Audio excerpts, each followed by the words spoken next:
Fine, okay. So did you audible, Nikita? Now you try.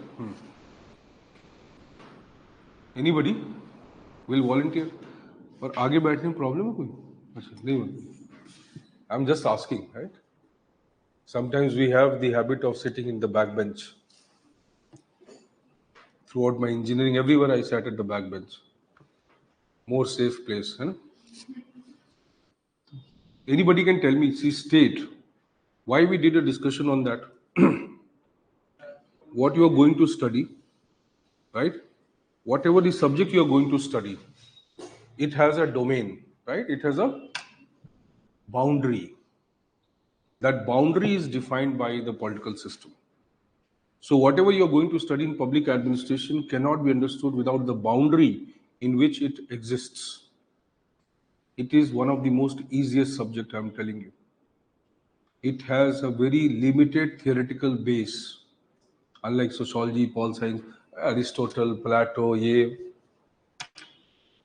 PubMed बहुत logical subject, right? That is why it is the easiest subject. Problem is we are not accustomed to doing things logically, right? We are looking for guide notes since our class 1, right?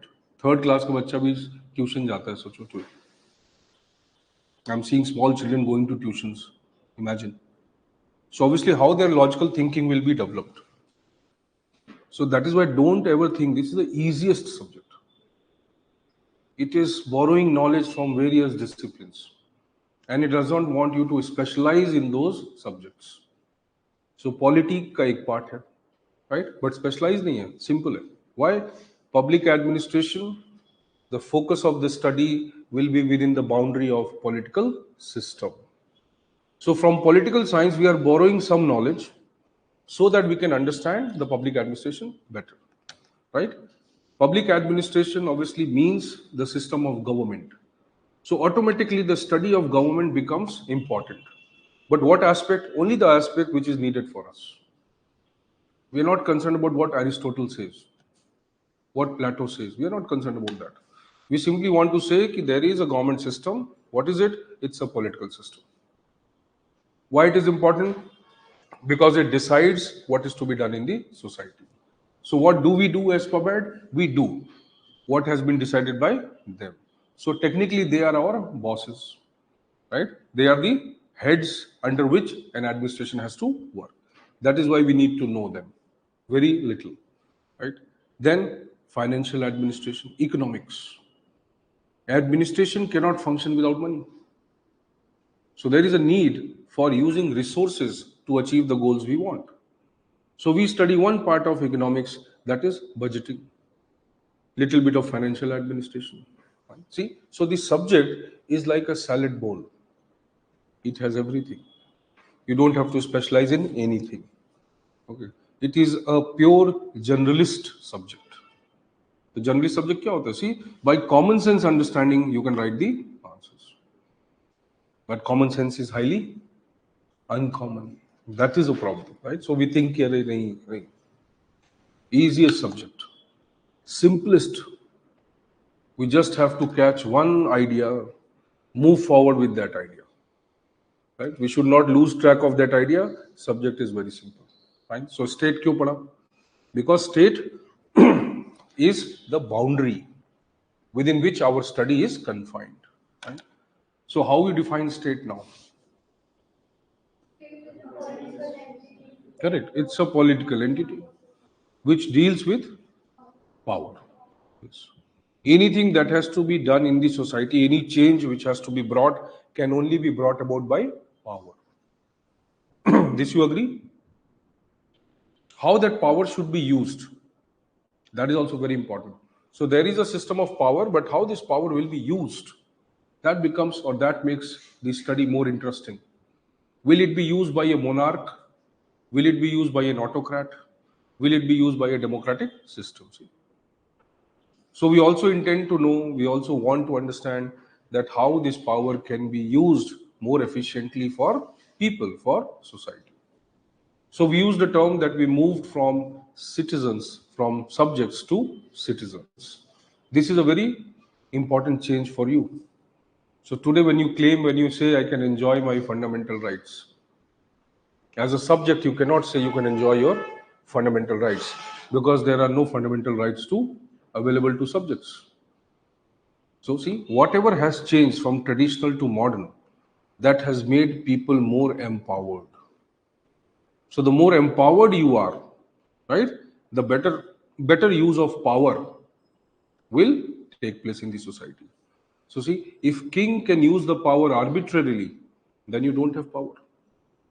Right? If the government starts using the power in a more constructive manner, in a more respectful manner, right, in a more positive way, then you have more power. Try to understand. This is the relationship we want to know.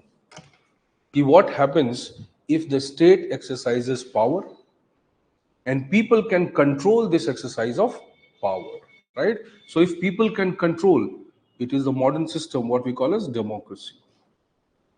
If people can't control, then these are more traditional systems where power is captured by one person or a group. So see, transition from Rex Lex to Lex Rex. You have become citizens now. See? So state, right, because it is a political system, it's an entity, right? Generally, when we think of state, right, we think of three organs, which is again a modern understanding. So in today's world, when we say, what is a state? Right? It's a political entity. It uses power for the benefit of society. Right? How the state is recognized today internationally. Like I said, post Second World War, we created international institutions. There were several purposes for that. One was obviously to remove any kind of conflicts in future. So United Nations now defines a state. Why this definition is important? What are the elements of that definition? That anything which will be recognized as a political entity globally, internationally, right, will have a defined territory, a defined population, sovereignty, rule of law, and acceptable form of government, right? These four things are mandatory for you to be recognized, right, internationally. Now, there are several countries which do not have these features. Obviously, they are not recognized as state, right? So every country, yes, you'll study in polity if your teacher teaches you properly, right? That there are several states, right, which are technically not recognized or they do not have legal status in terms of international relation, in terms of international recognition, right? Does the Islamic world recognize Israel? Right? PLA, Palestinian Liberation Authority, is it a state?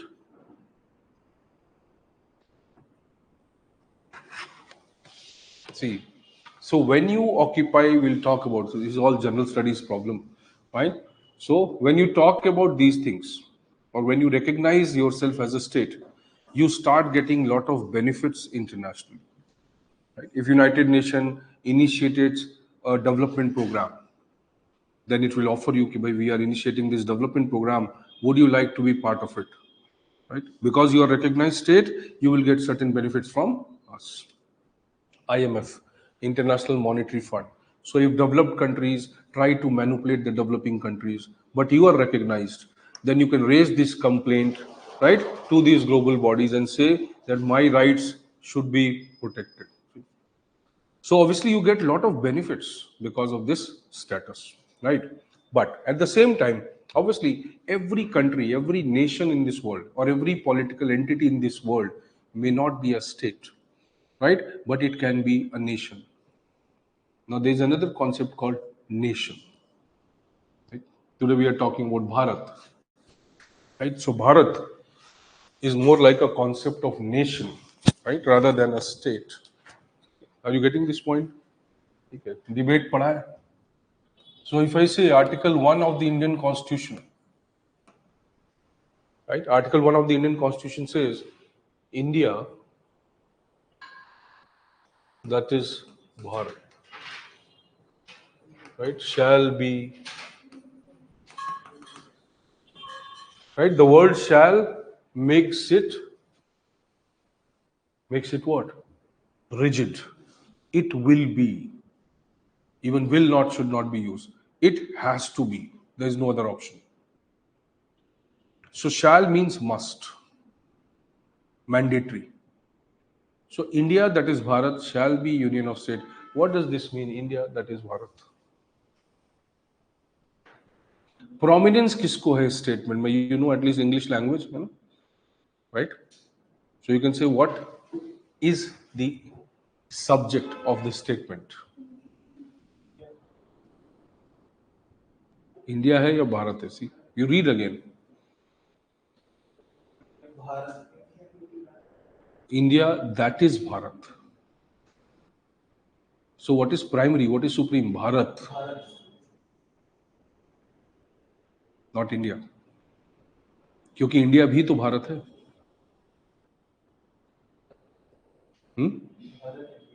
Bharat India है कि India जो भारत है? Opposite है.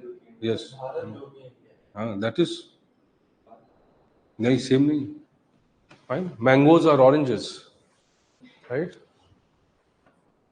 All mangoes are oranges, right? All mangoes are oranges, right? That means every mango is an orange. Every mango is an orange. Some oranges are mangoes, right? Few oranges are mangoes. None of the oranges are mangoes.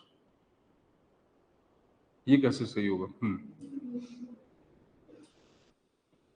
See that paper you have to give. See? When I say India, that is Bharat. तो अगर मैं उसको India बुलाऊं, pan India बुलाऊं, non India बुलाऊं, जो भी बुलाऊं, ultimately जो होगा वो भारत है.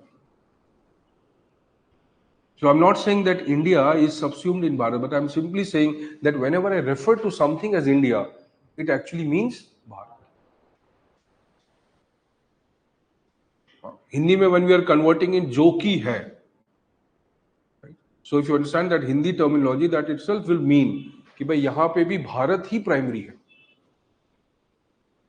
So why whatever new name we refer to, what we are referring to is the original idea. What is the original idea? That is Bharat. But Bharat in no way signifies that ancient Bharat. It's not signifying that. Right? If we interpret this statement, right, Bharat reflects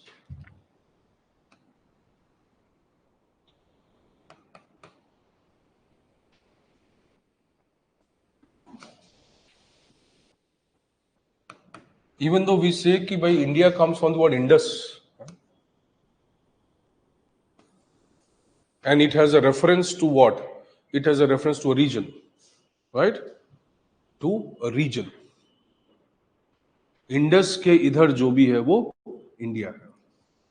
So because they could not pronounce properly Sindhu, sir, right? Sindhu civilization. What is it? The Indus Valley civilization. Right? So that is why they started using the word her, Hindu. So it can also mean to a race, refer to a race, right? The population that exists beyond this. Right? So now it is up to us how we are going to interpret all this. But the constitution makers had used this term obviously to signify that this is, which is more like a legal term, right? So when I say, okay, my household name is what, my pet name is this, fine. So we can also say, na, कि भाई Mannu matlab Manoj. It can be like that, right? So Mannu arthat Manoj, in Hindi we use that word. Alias this, right? Upnam, pet name, household name, common name. See, so whenever you are saying कि by what name should legally the world know us? Let's say generally we call India or Republic of Bharat. That also we can use, right? And by what name should our culture be visible? So this is our legal name, right? And this is our cultural name. Cultural name is also equally important because it reflects something very unique and peculiar, distinct from others. Understanding? So we can say there's nothing like official name, right? But we use the Bharat ka Ganraj. You understand? Hindi, Republic of Bharat. So it does not connote any cultural influence, or sorry, religious influence or historical influence. It is only referring to something which is what you can say an intermix of various cultures. So the word Bharat is not referring to Bharat, and it is not specifically referring to a particular religion. That is the incorrect. Right? But yes, it refers to culture. अब culture क्या हमारा diverse culture है हमारा. We do not have monoculture. हमारा कोई single culture नहीं है. हमारा तो diverse culture है. So Bharat would mean what? The different cultural identities that exist within this territory. So see, you can understand, interpret the things as you want, right? But see, when you say state, state is more about legal aspect. Okay, by what is India? By India is a state because it satisfies these four features. So legally, the identity of this country, right, or this territory would be established for the international purpose as the Indian state. But what if I want to say ki how Indians are? Right? What traditions and customs Indian follow? How can we distinguish the values, belief, faith, right, thinking, ideology of the people who live in this state? Right? So see how to distinguish one state from another state in terms of different values which they have, in terms of different habits, traditions which they have, language, right, clothing, many things. So obviously I can say कि भाई the eating habit of Pakistan or eating habit of Bangladesh and eating habits of India are different. So what is that eating habit? It's part of culture. Food habit different, clothing different. See? So when we use the word nation, the word nation is referring to this cultural aspect. The distinctive features, social traditions, customs, practice, right? Uniqueness that we have in terms of our belief, traditions, habits, many things. So if you say somebody, when you go to outside India and you see somebody spitting on the wall, right? Instantly you can say, yeah, Indian hai. Throwing garbage on the road. See? So we have some cultural habits which make us distinct from the others. That is what nation is. So we use the word nation, state. State एक international legal definition है, right? Nation is our unique cultural identity. So our both elements are there. We are a nation also, we are a state also, right? In terms of culture and diversity, we are very unique, very different from rest of the world, right? You have understood this nation and state. So see, this is how we use this term. Is India a state? Yes, it is. Is India a nation? Yes, it is. Is India a nation state? Yes, it is.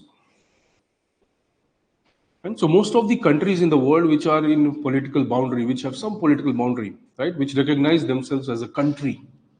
Country word basically comes from community, rural, right? So every country in this world, right, will have something unique about itself. Location, people, race, ethnicity, right? But it's not necessary it will be distinct from the others. So we use the word Indian curry, right? Why don't we use it Pakistani curry?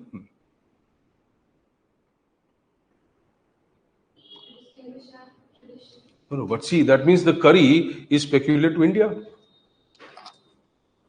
or it is visible in every country of the world. Right? It has a distinct taste, distinct flavor. So we are using that word Indian curry, right? In UK, USA, wherever you go, right? They popularly know Indian dishes mostly as Indian curry. So that is having a very peculiar or distinct type of taste. That is why you are recognized throughout the world with this specific. Let's say you started wearing a dhoti. It's not that dhoti is not worn anywhere. It's worn in many other countries of the world. Thailand में भी धोती पहनते हैं, Mauritius में भी धोती पहनते हैं. But see, the moment you say talk about dhoti or angvastram, so you talk about South India, right? They distinctively use it, right? That makes them very peculiar. So every country in this world has some community. That community has certain distinct features. But is it so distinct that it can be called as nation? No. There may be many cultures which will be just outcome of Indian culture. Let's say India captures a territory, right? Owns it for 20, 50 years. It influences its own culture there and then moves out.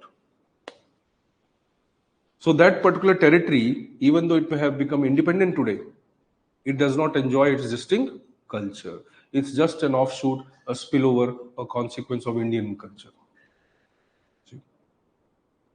So her country भी nation नहीं है, हर country भी state नहीं. See, अब ये सब typical concepts है, right? But not everything is needed by you. Only in prelims you might require all this, right? But in general, you understand why there is nation, state, because we are talking about a culture and a legal identity. Right? So see, state is defined in various ways. Today, when we talk about state, we refer to a democratic state. What is a democratic state? A democratic state is a kind of political system in which there is prominent role of citizens. Citizens can directly impact the state and its functioning, right? So democracy valuable है नहीं है, required है नहीं है. You value democracy or not, but you have never lived in democracy. You have, your ancestors haven't, right? 600-700 years monarchical rule, colonial rule. So where are we accustomed to democracy? तो democracy imposed है या preferred है? कैसे? It's a very interesting debate. Did you want democracy? Did you wanted democracy when you became independent?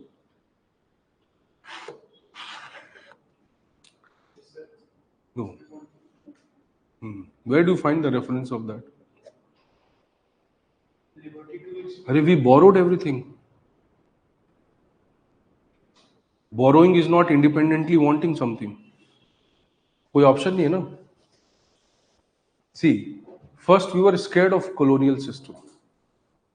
We were governed by it, right? So we said, okay, fine, we'll not have a colonial system. We'll not have a monarchical system. उसके पहले Mughals थे, सल्तनत period थे, फिर ये था. We don't want that, right? Do we want a ideal democratic system? No, we don't want. We want a democratic socialist system. So हमने कभी नहीं बोला कि हमें प्योर डेमोक्रेसी, आइडियल डेमोक्रेसी चाहिए. We said we want democratic socialist system. Even the word socialist was added later. But we preferred a particular form of democracy. Gandhi, right, preferred a grassroots democratic system. He wanted a kind of democracy where the power will not be with the union government, but with the local government. It's called inverted form of power system, right? Inversion of power. What is inversion of power? Power is not coming from there to here.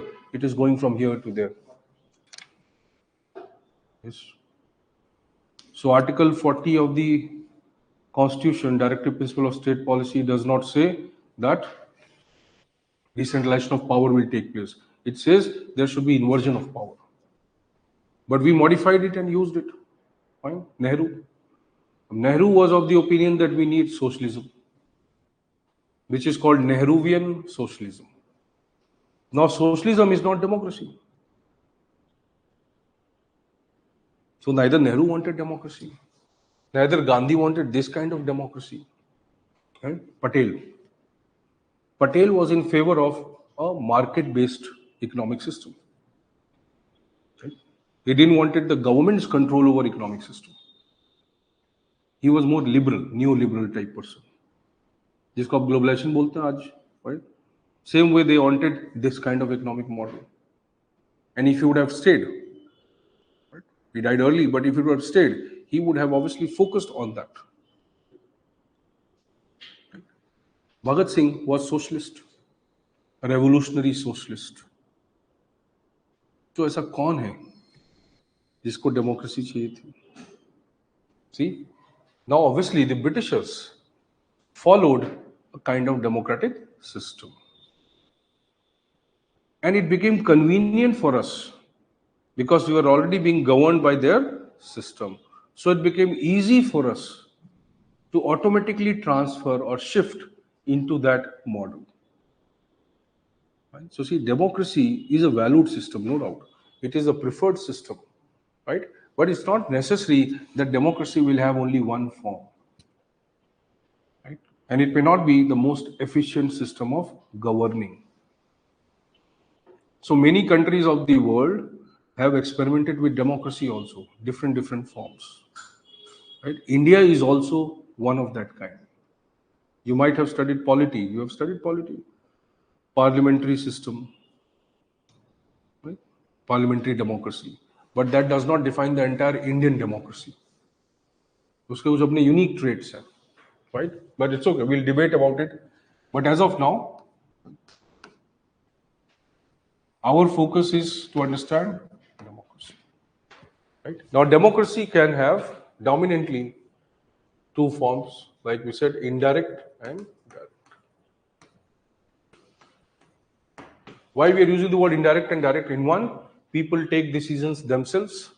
In one, they take decisions through their representatives. Majority of the world follows the indirect democracy, right? Like indirect democracy, also known as representative democracy. So your representatives are selected. Now, Here also you will find, you can keep writing if you want, parliamentary.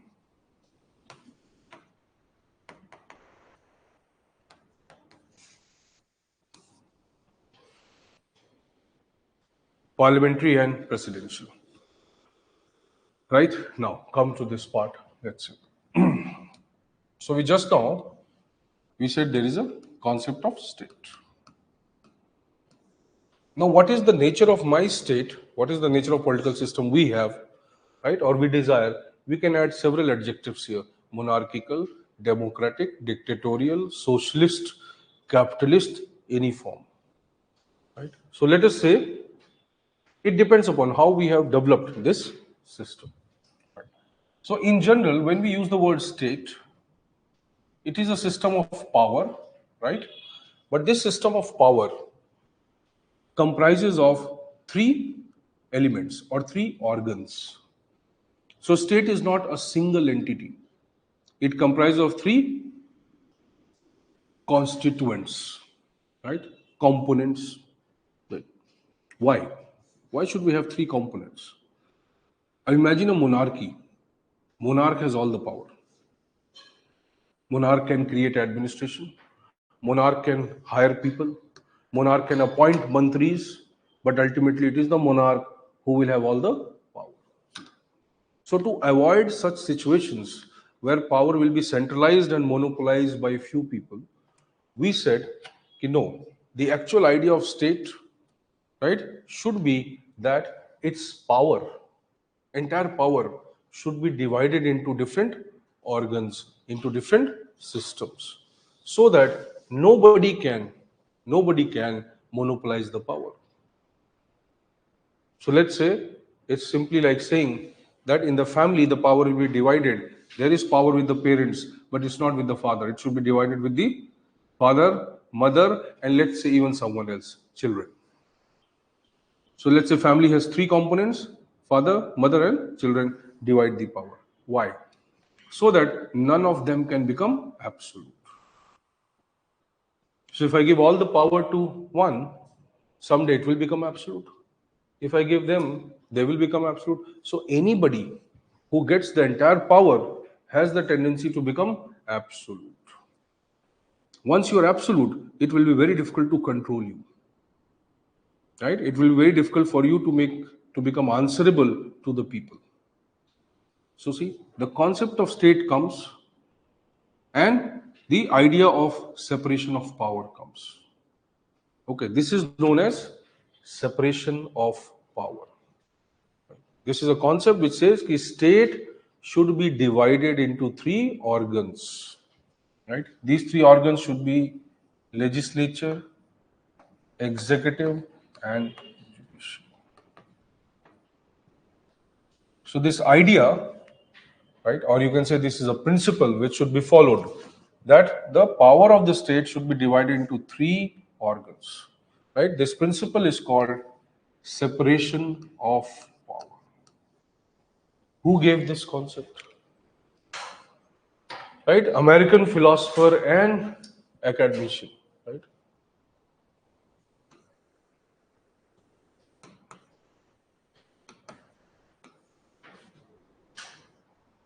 Montesquieu. So Montesquieu, the American philosopher and academician, he gave the idea of separation of power, which is dividing the authority of the state into three organs. So do you think separation of state is a very adequate or appropriate strategy? Or you don't want AC? Achha. Fine. So it is. Do you think that it is an appropriate strategy to regulate the unnecessary misuse of power? Right. So see, if we divide, there will always be, or there will be less danger of misuse of authority. Right. इतना पहले समझ में आ रहा नहीं है. So there is a state, its power must be divided so that there is no misuse of power by one system. See, so they all work, right? They have certain functions and they have been given authority, right? So you see ideal condition, 1/3, right? 1/3 and technically 1/3. This is how it should be distributed. But it is not so, right? But think it that way. That in general, we should divide it this way. What is legislature doing? By state has to perform several functions. So what part of that state or what function of the state will be performed by legislature? Making law. When you say making law, means authorizing something. Anything that has to be done cannot be done without authorization, right? So if you authorize, ultimately, what do? You allow this function to be performed in the society. So legislature makes laws. What does executive do? Implements policies, makes policies. What is policy?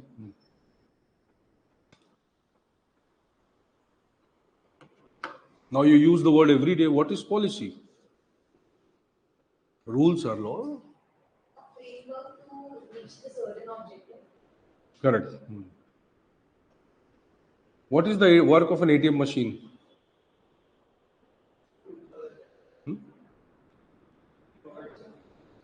ATM machine. Be very clear. Give money when called for, demanded, right? Obviously, but you need to put the ATM card. Right? What is the work of government?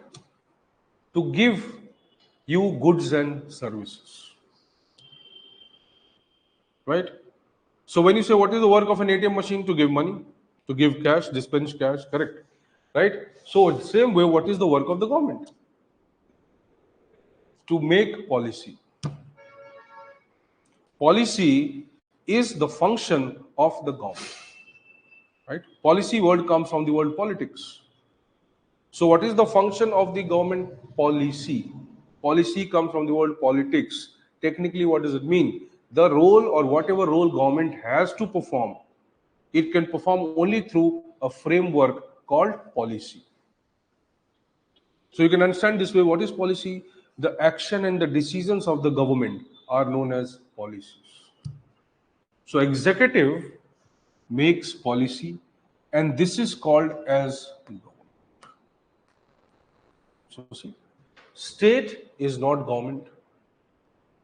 Right? Government is part of state. So in common language, we use the word executive equal to government.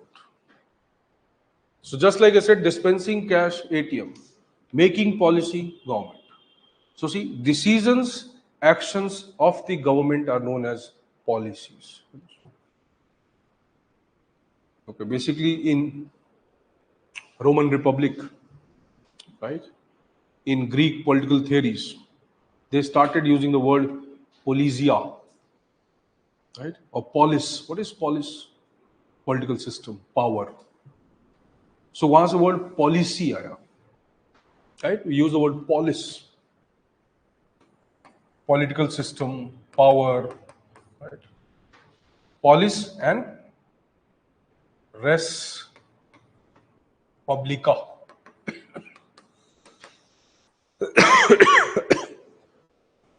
So they started using this term. Res publica basically means the public sphere, government's sphere. Making a road is government sphere. Making a soap maybe is private sector sphere. So they started using these terms, res publica and res priva. This was referred to private sphere and this was referred to public sphere. Right? For example, what you do in an individual life, it's your own sphere. Right? What private sector does, their sphere. Right? But whatever government does, whatever it does for collective benefit or interest, the res publica. So we started using the term polis, right? A territory, power, state, and from their word policy, right? So what the police would do would be policy. It's coming from that idea. So policy is simply the government's decisions and actions, right? Now these policies are intended to achieve long-term goals or goods and services for the society. How they will do it? Right? Obviously, they require authorization. They will do it in a legal manner, not in an illegal manner. Right? So to achieve these goals, right, government, which is comprising of politicians, ministers, the government uses or creates, right, another system under it. This is called administration. So see, this executive consists of two parts. One, the government, which is ministers, politicians.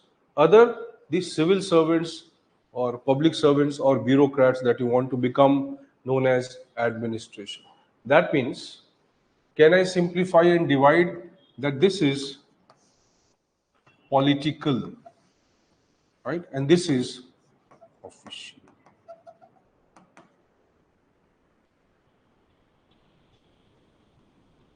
So executive is part of state, which is called government, right? It also creates another system to assist and help it, called administration. So executive comprises of what? Both the political part and the official part.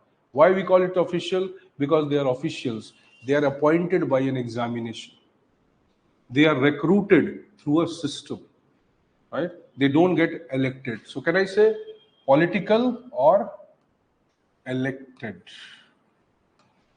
Official or recruited?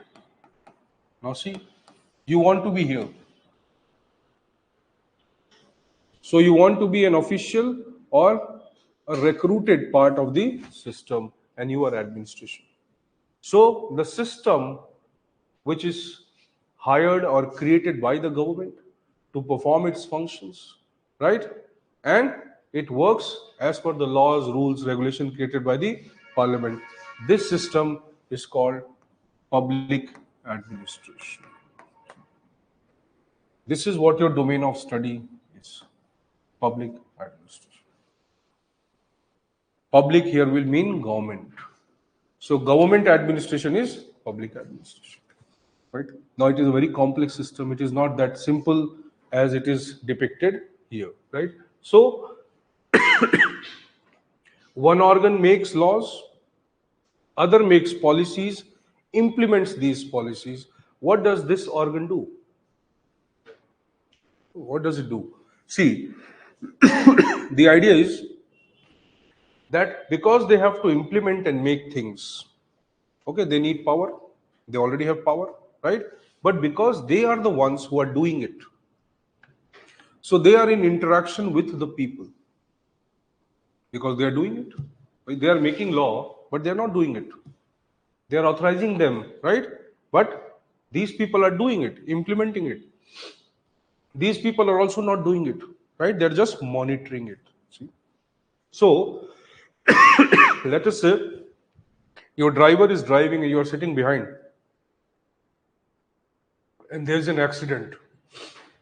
Who should be blamed? Driver, right? But while he was committing that accident, what were you doing? You were sleeping, you were tired.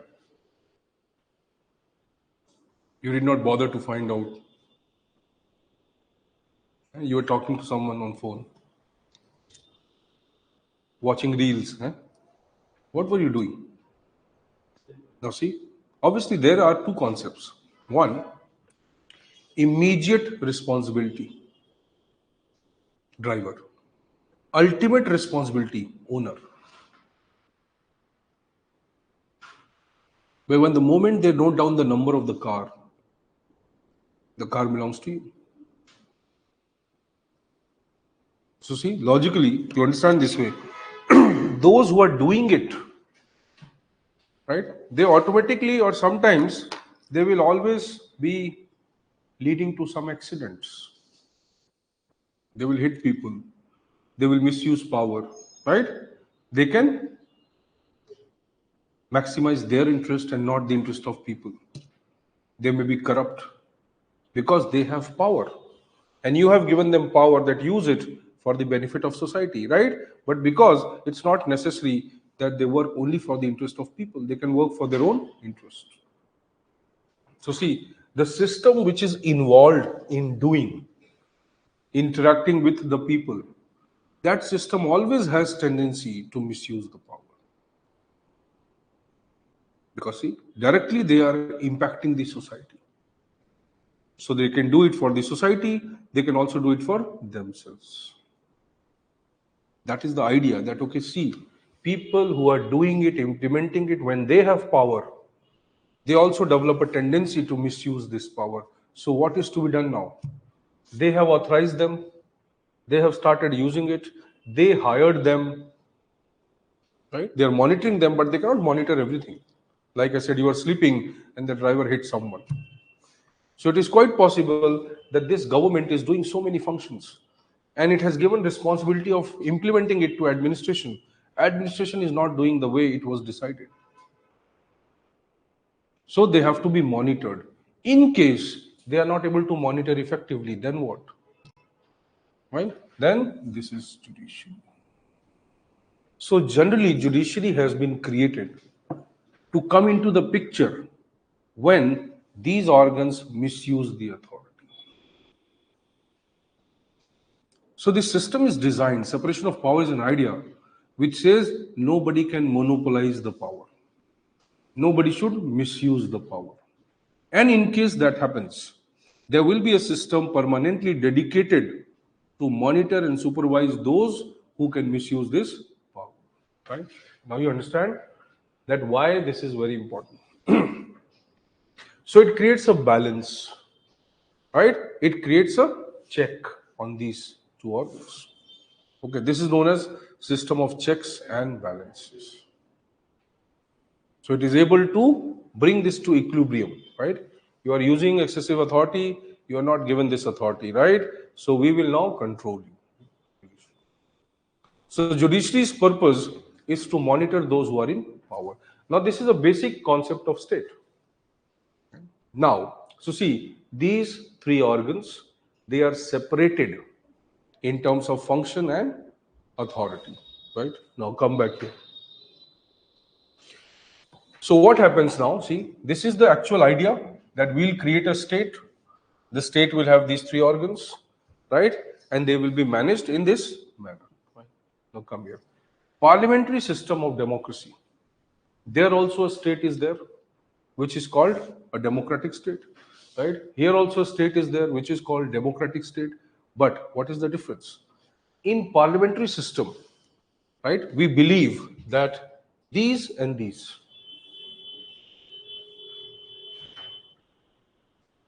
two, right, they are not strictly separated. Right? You understand this point it's very important point. In parliamentary system, this and this is not strictly separated. There is overlapping between them and them. This is called parliament, right? But this somewhere influences, intervenes, impacts this. Otherwise, in a strict sense or strict separation of power model, they should not influence, even if they can monitor and control each other, right? But they should not encroach, right? They should not encroach. They should not obstruct. They should not manipulate the functioning of each other. That is the idea, right? But in a parliamentary system, this doesn't happen. In fact, if you want to understand, in a parliamentary system, the situation is most likely, right, like this. So if this is legislature, this is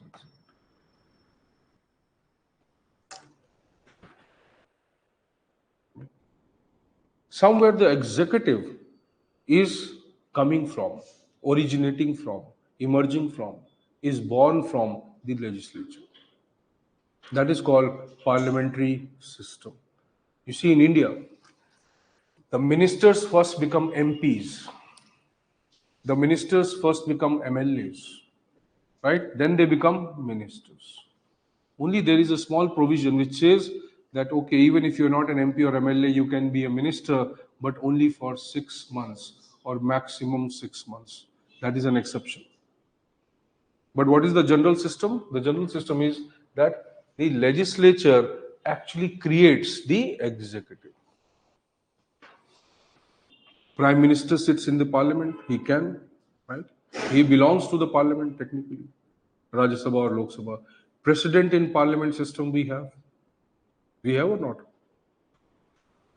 कुछ president कौन है ये पता है कि नहीं? It's okay, you'll understand, don't worry. But as of now, at least you know this person, president. So we use the word president in parliament, India mein.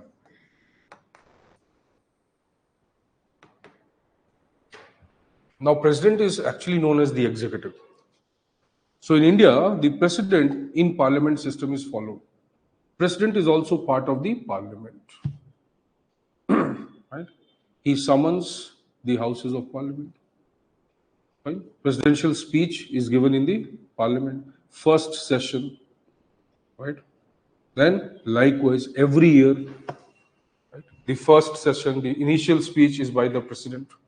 Every time a new government is elected, new government is formed, right? So president addresses the joint houses. See? So president has a lot of roles with respect to legislature. Every bill which is passed by the parliament is actually authorized by the president.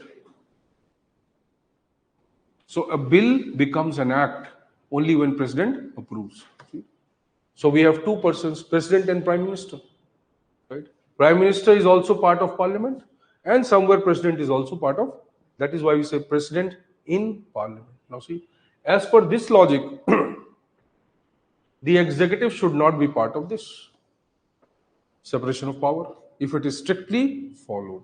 But we don't follow strict separation of power. That is why we say we are parliamentary system. So in a parliamentary system, you will find overlapping between, right? First citizen, correct. So in parliamentary system, we see there is an overlapping between legislature and executive. See, so does it follow strict separation of power? No. That is the big difference between parliamentary system and presidential system. In presidential system, the executive is relatively isolated from legislature. The US president need not have to convey everything to the US parliament. Right? He is not at the mercy of the US parliament for many of the decisions he has to make. But in India, it is not like that. Women reservation करना है, parliament pass करेगा. Budget बनाना है, parliament pass करेगा. See, any law has to be authorized, parliament will be passed. Any bill has to be presented, parliament has to. Money needs approval, parliament will pass. So majority of the functions performed by the executive should be approved by the legislature, right? It is mandatory for them to sit in the legislature. They have to answer the questions asked by the parliamentarians, committees of the parliament. Now see, there are a lot of functions or a lot of obligations they have towards the legislature. So see, in this model, which we follow, which we have borrowed from the British model, right? There is no strict separation of power. In the presidential model, this relationship is totally different. Right? Executive, legislature, judiciary. They are all doing their work, right, separately. Probably the point of interactions are very limited. In Indian context, yes, judiciary enjoys relatively much autonomy compared to legislature and executive. But now the situation has changed more, right? We'll talk about it. But see, this is a very basic understanding that there are two forms, presidential, parliamentary. In presidential, there is strict separation of power. In parliamentary, there is no strict separation of power. This much you have understood. यहाँ पे strict है, वहाँ पे नहीं है.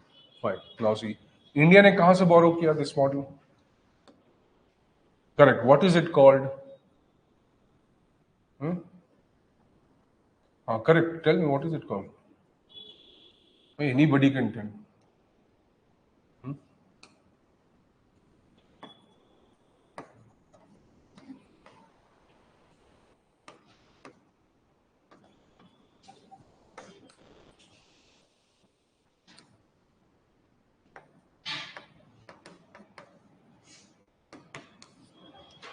Okay, this is called Westminster model, borrowed from the British. Westminster is the place, right? Seat of power of the British government. That is why we say it's Westminster's model, right? So we have borrowed it from them, and that is why probably our system seems to be very closer to Britain or UK, right? So when we say state, we are democratic, right? We follow a parliamentary form of government where there is no strict separation of power. Presidential, democratic, but strict separation of power. Fine. Now this will have all have impact on the kind of administrative system we have, right? Now, ये basic clear है? आगे बढ़ सकते हैं? Fine. You have any doubt here? No. See. So when we understand state, government, or executive, legislature, judiciary, right? We use the term executive. Executive is political part comprising of ministers, prime minister, right? What does executive do? Makes policies, right? What is policy? The function of the government, decisions and actions of the government. Who implements this policy? Now let's focus on this. So executive called government. Now government hires administration, right? This makes policies. This implements policies. First, very basic understanding, government administration, right? Government elected, administration recruited. They are elected every 5 years or 4 years. For example, in US, right? Westminster system, correct. Okay, so they are elected, they are recruited. Now they are elected for 5 years, after which again re-election is required. Whereas they are recruited for how many years? 25, 30, 35 years, right? So can we say they are permanent? They are temporary.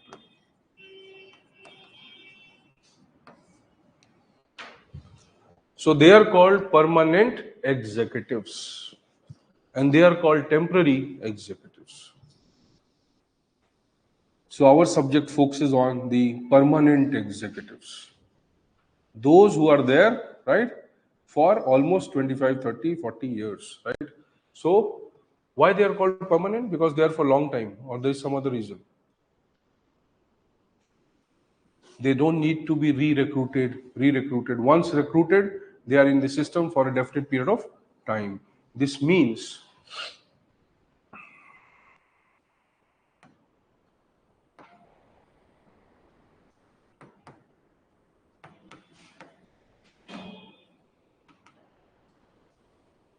right, they enjoy security of tenure, whereas they don't enjoy security of tenure. That is more important. That is why we call them permanent, not just because they are there for 20 years, 30 years, that's okay, but because they enjoy security of tenure. You cannot remove them unless obviously there are some conditions which have been violated. If they are, then only you can remove them, otherwise you cannot remove them. So they enjoy a secure tenure. So administration, right, is a system which is hired by the government. When I'm using the word hired, what does it mean? We are recruiting people because we want them to work for us. Right? So power is divided into legislature, executive, judiciary. Executive is government. Government hires people So who has the ultimate power? Government, not the administration. Right? That is why we wanted to understand that bhai, there is a boundary, there is a context, right, within which the administration will work. So you are hired, you are recruited by the government to work for people, right, or to perform the functions which they are deciding. Right? So obviously the administration has somewhere borrowed, right, or it has just acquired the authority to implement things from government. It does not own the authority. You understand? This is a very important criteria. The administration only, right, borrows or acquires, but it does not owns the authority. So the power which the administration enjoys, it is a power which has been temporarily given by the government to the administration. It's not a permanent power. Now don't be confused. We said they are permanent because they are secure. But what kind of power they enjoy? The power is not permanent. That is why ministry can control them. That is why government can suspend them. Government can remove them. Government can transfer them. See? So many of their functions or activities are controlled by the government. How? Because government controls them through the ultimate power it has. And it only gives a part of the power to them that go, perform this function, come back, right? Hanumanji, burn the Lanka, come back, right? So logically, they are like that. They are just given the authority to perform things. Once they do it, right, then they are retired and they are sent out. So government owns the authority, right? Administration. Government also gets temporary power from the people. But see, not the government, right? Only the prime minister and the MPs and the MLAs. So when they go, new one comes. Government remains. Right? Government कभी खत्म होती है? Government खत्म नहीं होती है, right? Government position पे बैठने वाले खत्म होते हैं. System of government never goes away. Right? So when we say administration temporary nahi hai, you're right? But the power which administration exercises, that is temporary. Whenever the executive wants, it will take back this power. Right? Try to understand. Polity thoda bahut bhi padha hai? Nahi. You start studied polity. What are you studying in GS? Okay. See, understand this way. If there is state and state's power is divided, fine? So state's power is divided into these three organs. What does it mean? State divides itself into three parts. So original power belongs to state, right? And this original power is divided into three organs. So the original system comprises of executive, legislature, judiciary. अब administration क्या है? Original system नहीं है. Right? It's not directly part of the state. It is part of the state, right? But it is not one of the constituent elements of the state. It is not one of the organs of the state. It is only working on behalf of the state. So while you are not sitting in the car, your driver is the owner. He can do whatever he wants. See? So same way, when they have the authority, right? Now what they do? They say, okay, we have the power, 1/3 power. Let's hire someone to work for us. Okay, that is why we are saying it is temporary power. It's not that the system is temporary. Try to understand.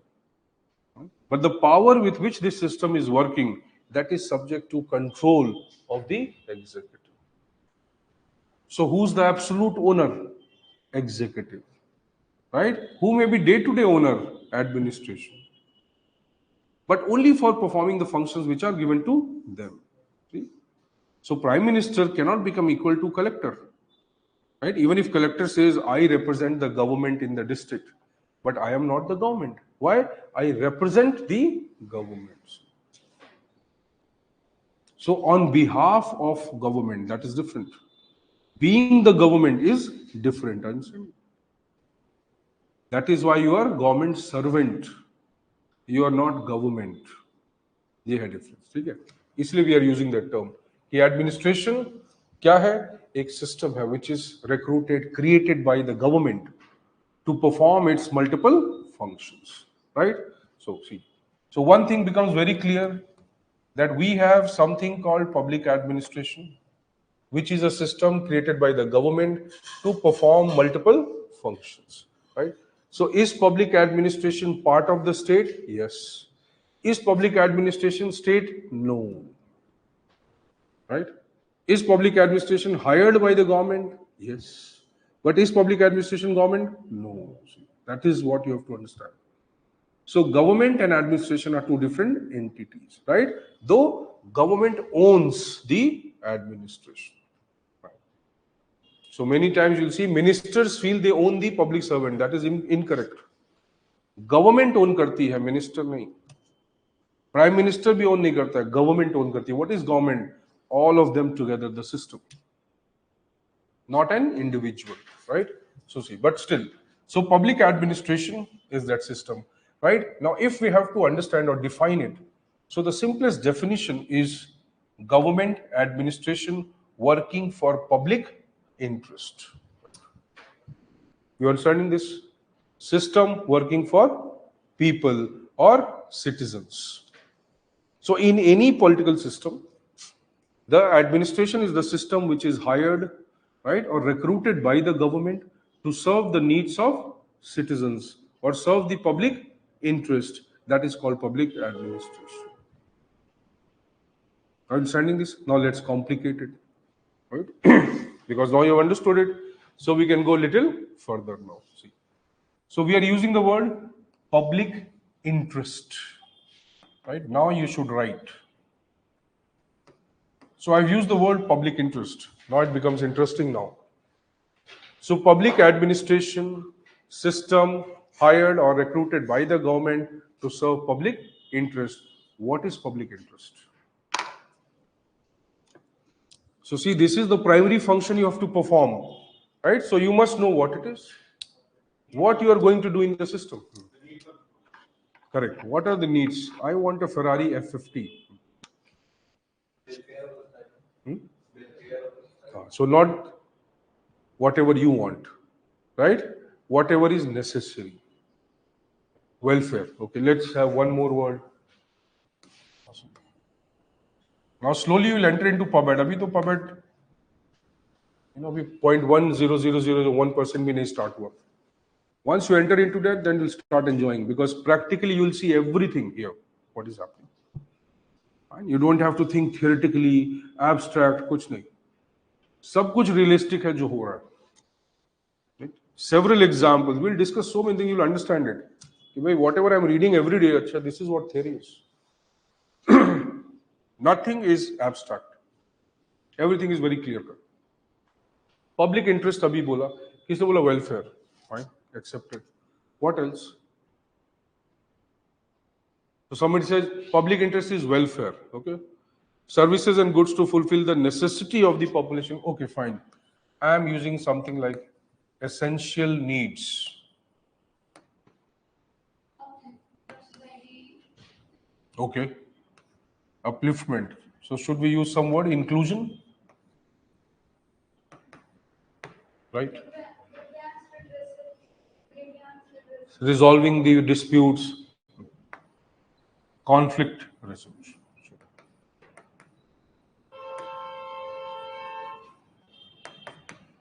Correct. What else? Development नहीं करना है. Raising the. Sure. Okay, let's say development, right? Raising the basic standard, you know a term for it? Entitlements.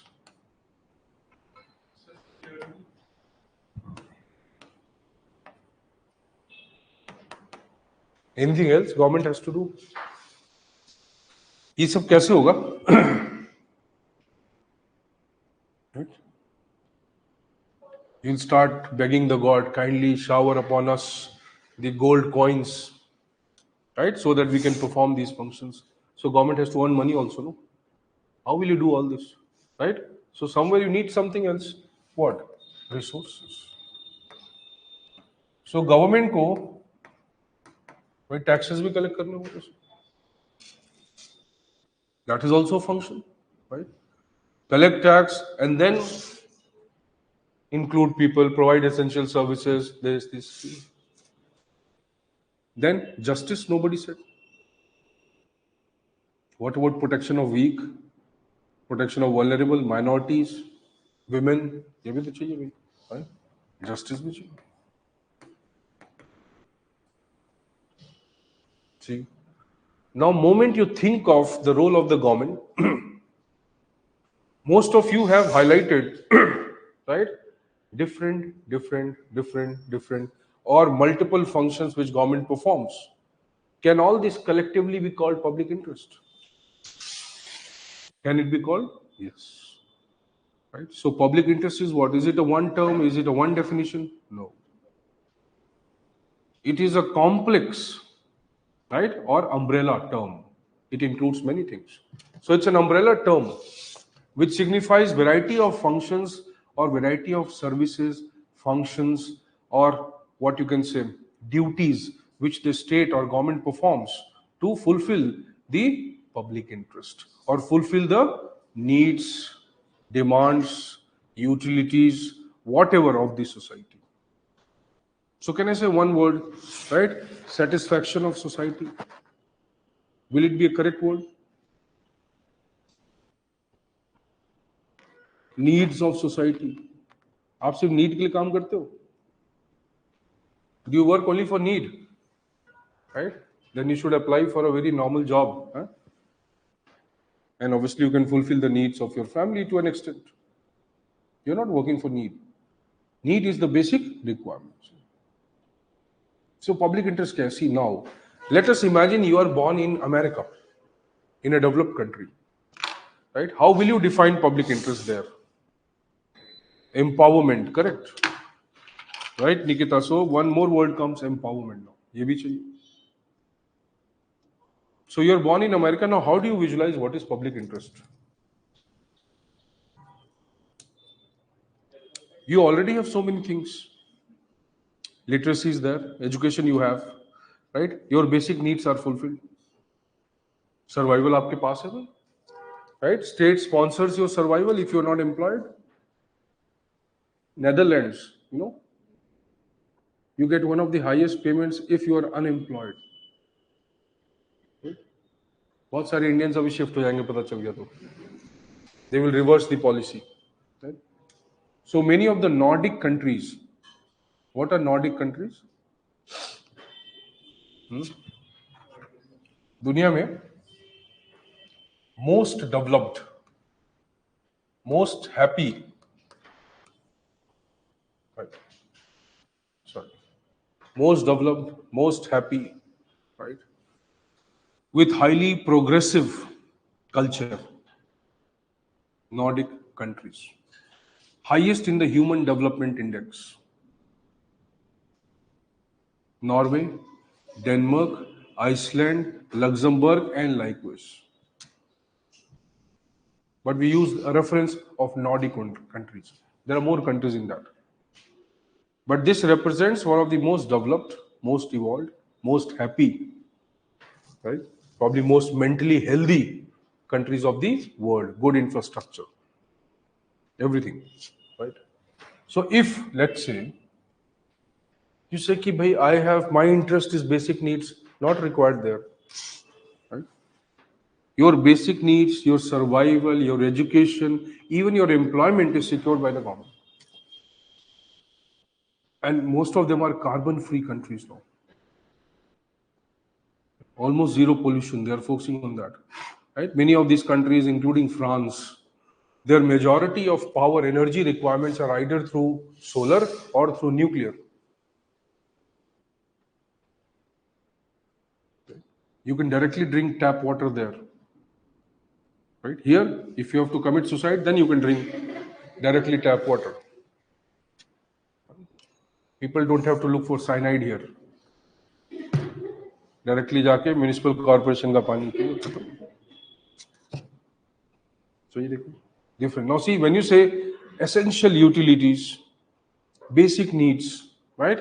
For them, it is not true, right? They require qualitative development in life. See, we require more of quantitative development in life. See, आपने जो भी ज्यादातर चीजें बोली हैं, mostly quantitative ही है.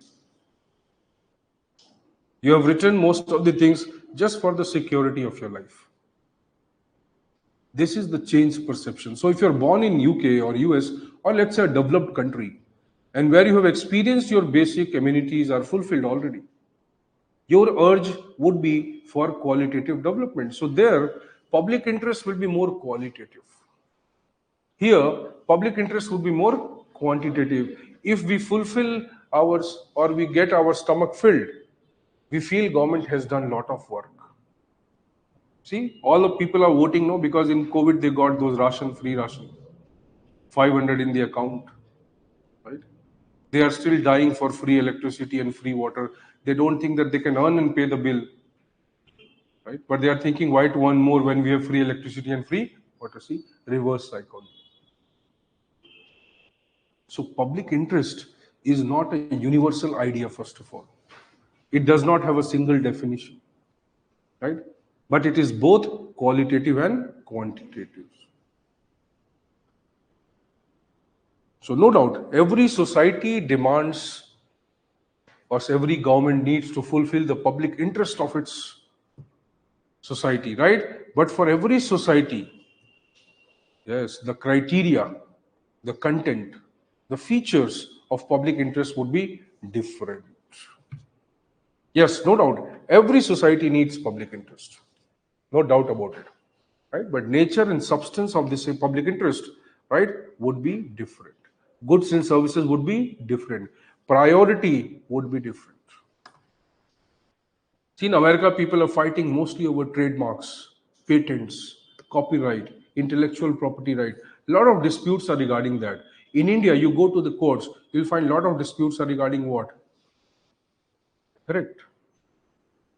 Land, Batwara, inheritance, fight between brothers, this, right? Somebody has encroached upon my 5 feet of land. They have filed cases on that also. So even that will also depict you, कि society mein what is the need, and in this society what is the need. See, so very important idea comes that the public interest is what public administration has to do. So our system or any system that we design or government creates is to ultimately serve the public interest, right? But how to know what is public interest? Then probably it will be easy for us to understand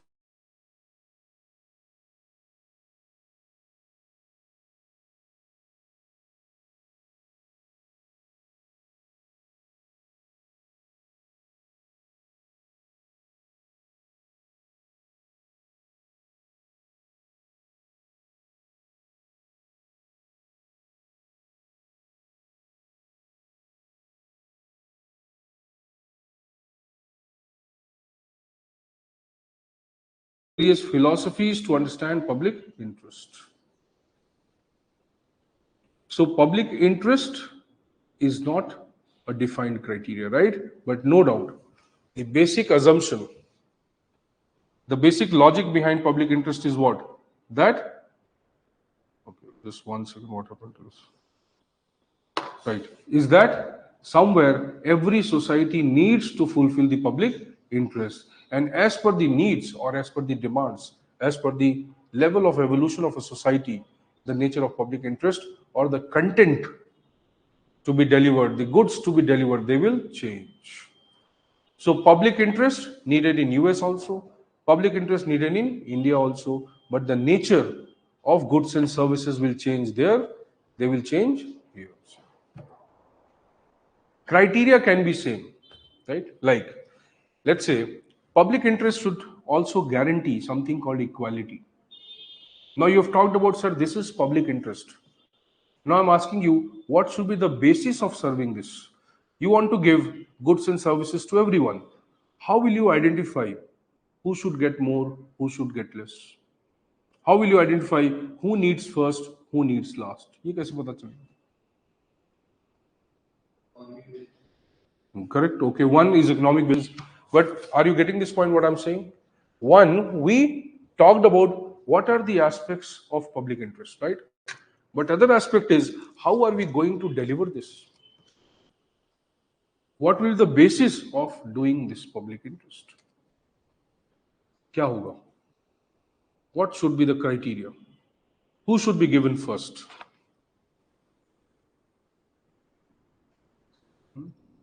Everybody will say I should be given first. The most vulnerable will be given first. See, Most vulnerable.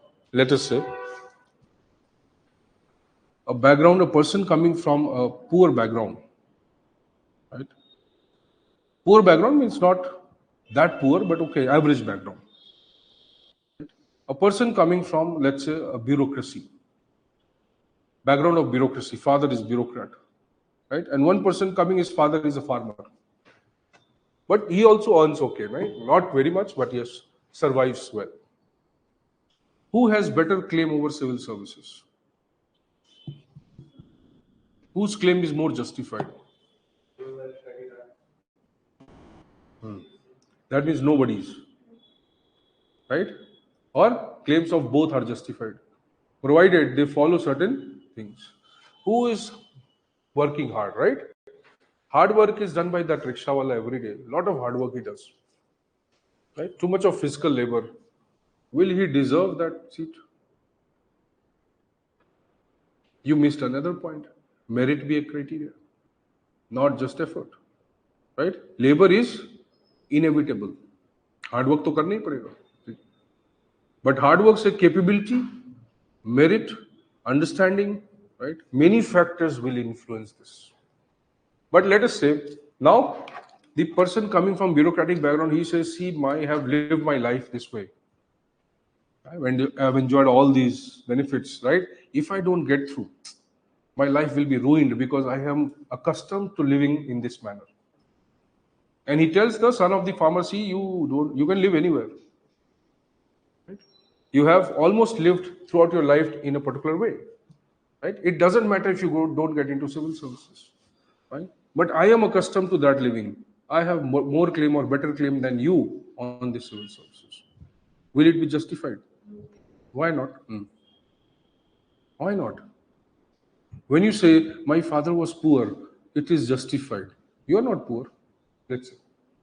Many people claim, enhance their merit just by saying, my father was poor. And then I became IAS. Right? अब rich और poor कोई background तो है नहीं IAS बनने के लिए. Criteria भी नहीं है. If you had access to education, yes, probably your preparation would have been little tougher, no doubt. But it does not create a hindrance in you becoming civil servant. Anyone. So let's say a person says, because I am accustomed, it is very difficult for me to live that way, so I have a claim. Not correct, illogical. You're right, illogical. Civil services is not about seeking comfortable life. That is not the criteria. Why should you have claim? Fine. If you want a comfortable life, you can live through other means. Go and do something else and have that life. Right? So see, whether you are coming from a particular background, whether you are needy of something, whether you are accustomed to something, whether you are what you can say deserving of something, right? All these factors will be counted when the public interest will be served. See, if you say vaccines are needed only by poor and not by rich, how illogical is that? Everybody needs vaccine, right? Highways. Lalu Prasad was asked long back, right, that why you are not making these roads proper. He said every state is now making such good state highways. They have very good roads. But why Bihar is not investing a lot of money on roads? So he asked the farmers, why do you need roads? Do you have cars? He said, we don't have cars. Then why do you need roads? Let the car wala come and experience the gaddas. Right? So if you don't have to drive the car, why do you need the road? Don't need the road. Now see, there is a very strong anti-middle class, anti-elite, right? Anti-higher class, wave of politics in this country. The entire Dalit mobilization has taken place on that ground only. It was not about emancipation of Dalits, right? It was about revenge. It was about what you can say paying the cost from those who were in the caste hierarchy, higher in the caste hierarchy. So majority of these politics, regional politics, they emerge because of vendetta, revenge, anger, not for constructive politics. That is why you'll find the decline of these parties. So if you see the criteria of public interest, right, is guided by what? When you see free water, just now we said everybody should be accommodated. Okay, that is public interest. But you see what happens in countries like India or in many of the developing countries. The public interest is defined as per the will of the voters, as per the dominance of the voters, as per the dominance of the vote bank.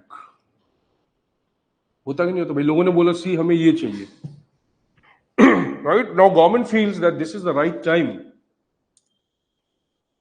to identify this in the manifesto and we live in this election. So majority of the goods, services, schemes are designed for what? For getting votes. In that way, most of these schemes or services are designed in terms of what people want or what majority people want, not necessarily what people want.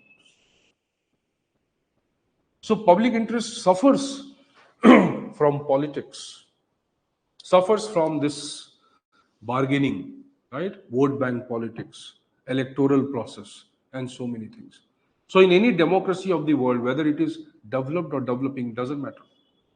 Right? Donald Trump superseded Hillary Clinton on what ground?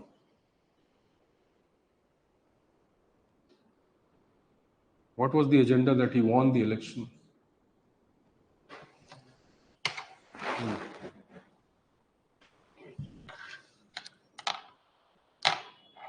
See, he started this particular debate, right? Outsiders and insiders. Visa restrictions from outsiders. Locals, employment to the locals, to the natives, and like he started this idea.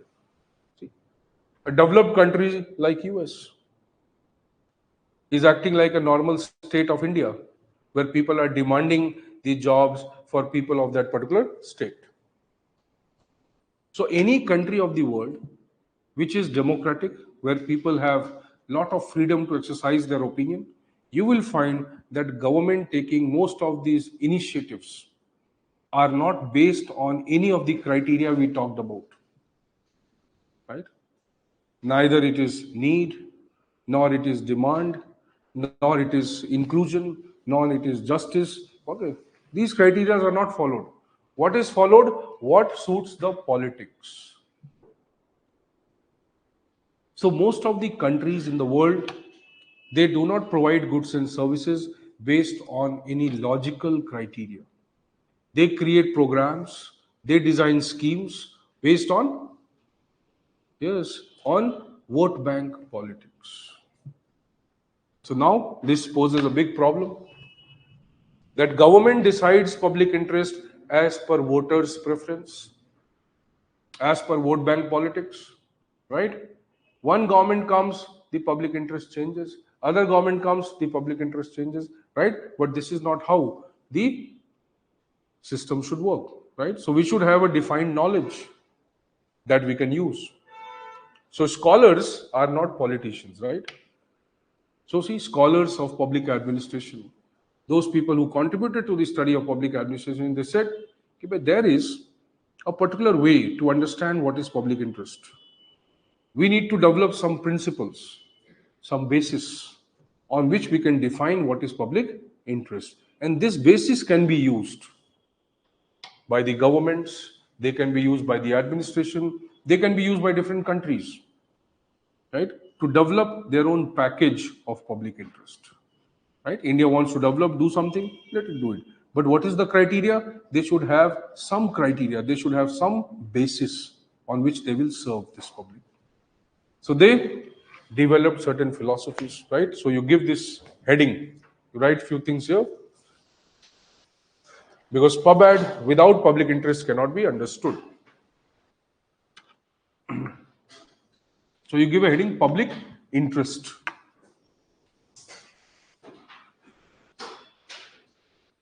This you must remember, you can use it at many places.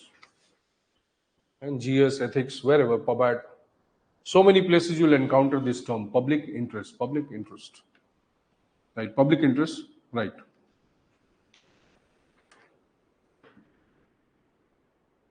Okay. The primary purpose, the primary purpose or function of public administration,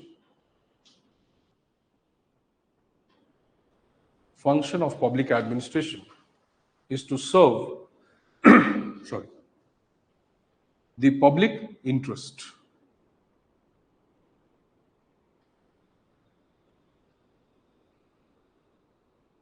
Public interest. Public interest is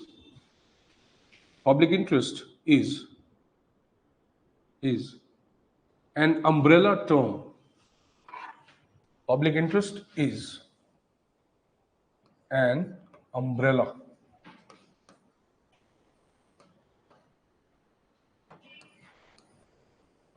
term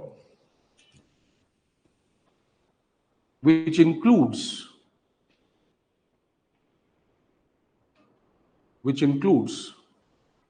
multiple dimensions,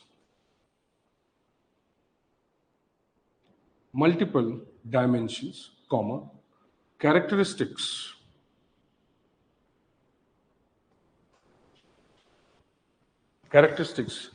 and features. There is no single way, characteristics and features.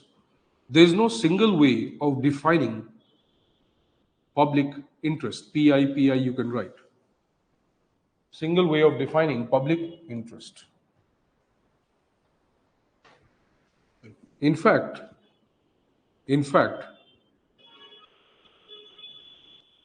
it may differ. In fact, it may differ substantially. It may differ substantially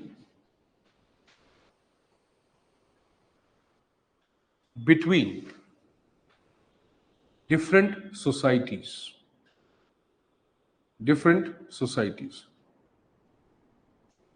For example, developed versus developing.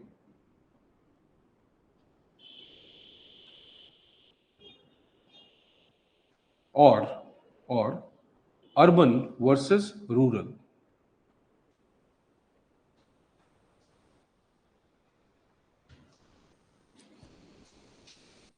यहाँ तक clear है? Fine. Next, right. Take another paragraph now below this. In fact,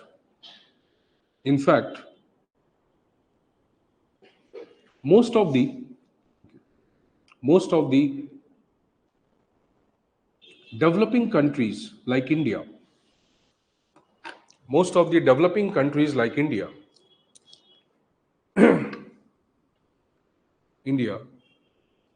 have focused mostly on survival and essential needs. Mostly on survival and essential needs of the population.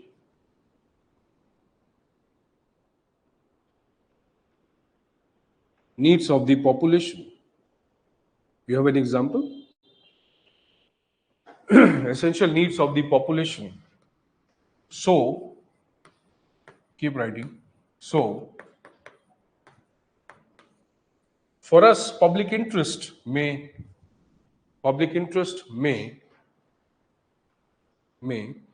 actually refer to actually refer to providing essential goods and services, providing essential goods and services to the citizens. For example, you have Narega, MG Narega, Mahatma Gandhi PDF, Mahatma Gandhi National Rural Employment Guarantee Act. Mahatma Gandhi National Rural Employment Guarantee Act. What is this law about? Right. Correct. क्या है? Government provides 100 days mandatory when demanded. So every member of a household who is able-bodied and willing to work, right? That is what the law says. Able-bodied and willing to work can demand 100 days mandatory employment from the government. Obviously, these 100 days mandatory in a year would mean what? Survival. It is not a qualitative change. It is only a quantitative input so that they are able to survive. Okay? So programs like Narega or, for example, you said PDS, Public Distribution System, they have mainly created for focusing on survival of people. There was a very famous program in 1980s, Integrated Rural Development Program, IRDP. What was the focus of that program? What is the focus of this program, midday meal scheme? Providing? See, there was no aspect of nutrition in that. Now they had added the aspect of nutrition on the recommendation of many scholars, many people, Niti Aayog and likewise. So they never focused on nutrition. Children would come, have food, or food will be the biggest attraction for them to come to the school, right? And what kind of food they were providing? Very basic food. No protein, no nourishment. You know, India is one of the most, or one of the countries suffering most from the hidden hunger. And what is hidden hunger?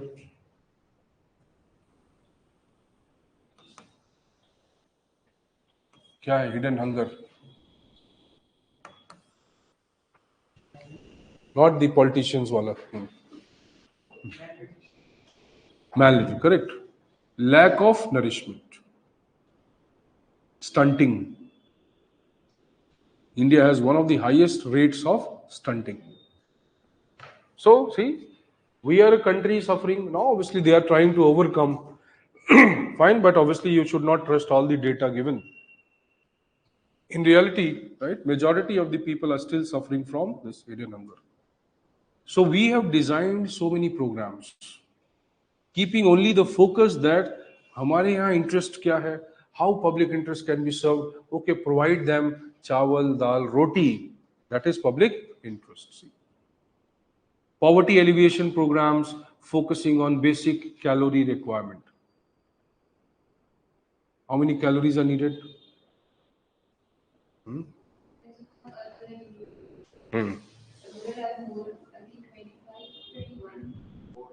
2400. Rural is 4. But we have changed the pattern. First we used to carry basis and 2400, right? But what is 2400 for Aniket? Fine. Obviously, calorie requirement, right? That is the basic criteria. Calorie requirement means food. So, will you be able to buy food worth 2400 calories per day, which is the minimum requirement of your body to survive? Obviously, in rural areas, you have to do a lot of physical work. In urban area, you don't do that much of physical work, so it is accounted for. But see, what is government's criteria? Simple. कि calorie fulfill होना चाहिए, right? $1.47 per day, right? Yeah, $1.25 index to inflation and all, $1.5, let's say, average, then you will be above poverty. This is a very important aspect to understand. See, PubAd, like I said, it is like the masala movie, right? It has everything. Drama, गाना है, थोड़ा सा emotional script भी है, right, fighting भी है, ये भी है, वो भी है, सब कुछ है. So PubAd student has to automatically become, or he automatically becomes a very strong in the areas of general studies. Automatically. He doesn't have to do anything. He just has to think. So see, in developing societies, the public interest has been always evaluated or defined in a very mediocre manner, because that was the main requirement. 70-80% population is dying of hunger. Obviously, what do you focus on? Eliminating the hunger, overcoming the poverty. So there was no question of quality. There has always been a question of quantity, right?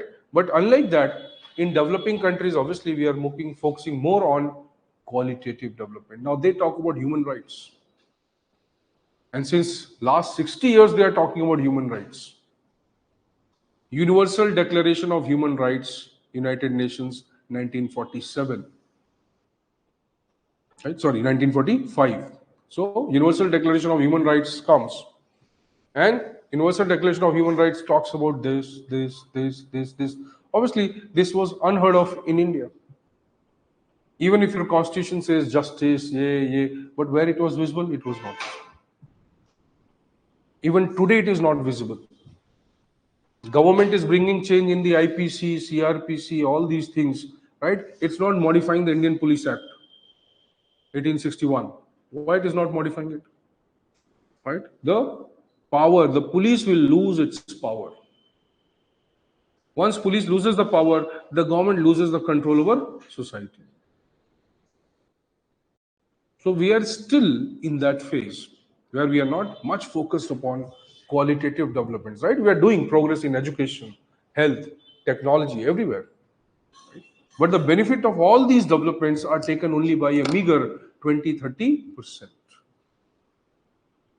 Urban population kitna India mein? You are urban. You agree that you are urban? What is the criteria of being urban?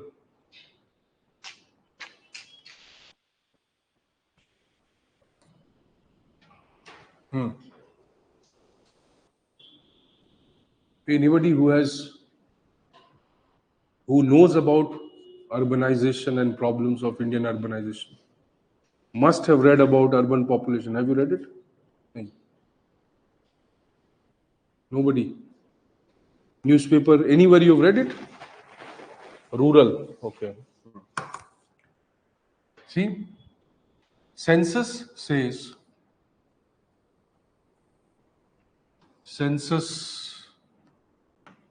2011. We are 31% urban. Right? In our classes, we use excessively data, logic, analysis, facts, right? And overall understanding. So kindly keep using it. And this is how you will be. It's not one day or one time process that you just go, complete your class, take the notes, and right? Constant evolution. You'll give exam 2024 or 2025. You never know. Right? Your preparation should also always be updated to that level. Right? That's why I said when you refer to your notes, you give exam for the next 5-7 years, it doesn't matter. Your notes will always be used. Right? That is how the methodology we use. So you should always have, right, inclination towards knowing data.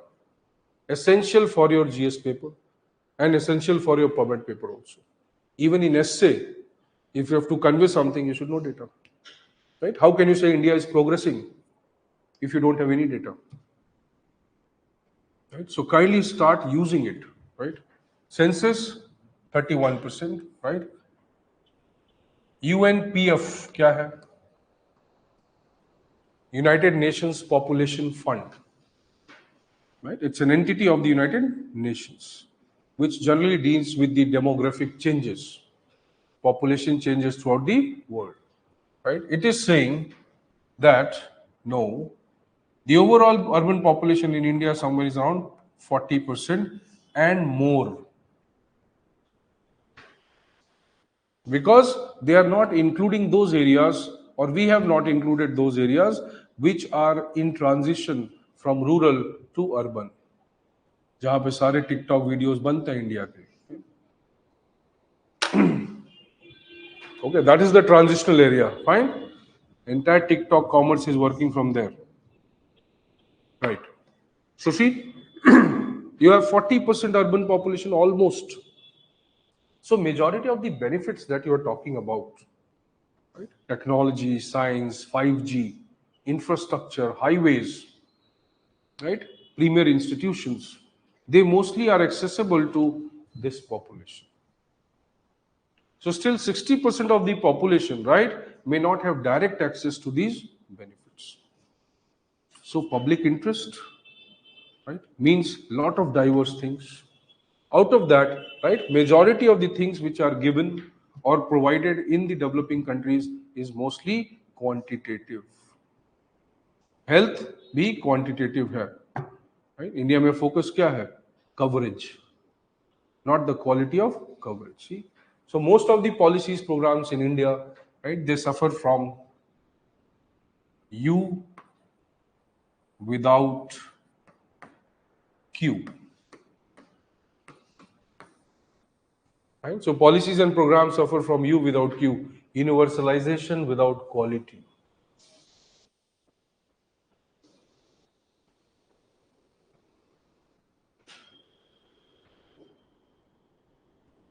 Increasing coverage numbers, but lacking quality. Right? Now so. But obviously, when you look at the developed countries, right, obviously more economically advanced countries or who are educationally more advanced, they focus more on qualitative aspects. It does not mean they don't have quantitative needs. They also have, right? But their overall quantitative needs have reduced. So public interest in our context क्या होगा? Variety of goods and services, functions which the government performs, but mostly to satisfy the quantitative needs of society, right? More quantitative, less qualitative. Right? Though we should change it. I'm not saying that we are not doing it. We are trying to do it. So we should change it eventually. But as of now, we can't do it. Now you continue. Sir, like Americans and British, basically have gone through that stage of development where they used to focus on quantitative. And now they realize that quality and quantitative both should manage, and they've overcome the stages. Yes. And according to their society, their priorities are different. So for a country like India, we are going. But you see, try to understand, our population policy failed, right? We have done a lot of things in 75 years, probably more than them, right? But the overall focus of the government and politics in this country, right, doesn't change. In spite of 75, 80 years, it does not mean if they took 200 years, we will also take 200 years. So whenever you see agendas of the politics, of the governments, right, or party manifestos, majority of these agendas are focusing on very narrow interests. No doubt, the government may have its own priority, right? Every party has its own politics. But ultimately, जो ambition है governments का, right? Since 60 years, 70 years, 80 years, whatever we are doing today also, what is the focus? Right? Aam Aadmi's party primary focus is on giving free utilities. What does it mean? क्यों चाहिए free? People don't have that access. Even if government has surplus funds, government should extend the services to other areas, no? Why are you giving free electricity in urban area? That is the composition of our population only. No. See, it is all political, what you can say, manipulation. You cannot justify all these things in the same way it can be justified the imposition of 370 in Kashmir. So revoking 370 can also be justified, invoking 370 can also be justified. Right? Non-entry of women in temple can also be justified.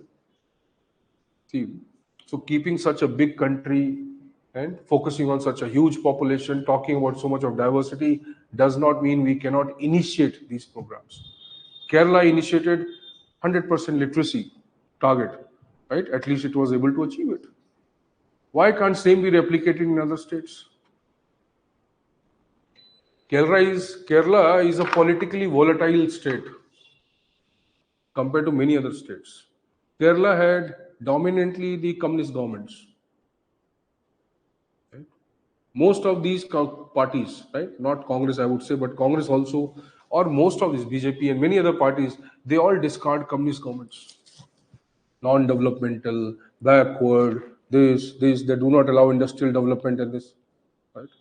But that is not what is visible.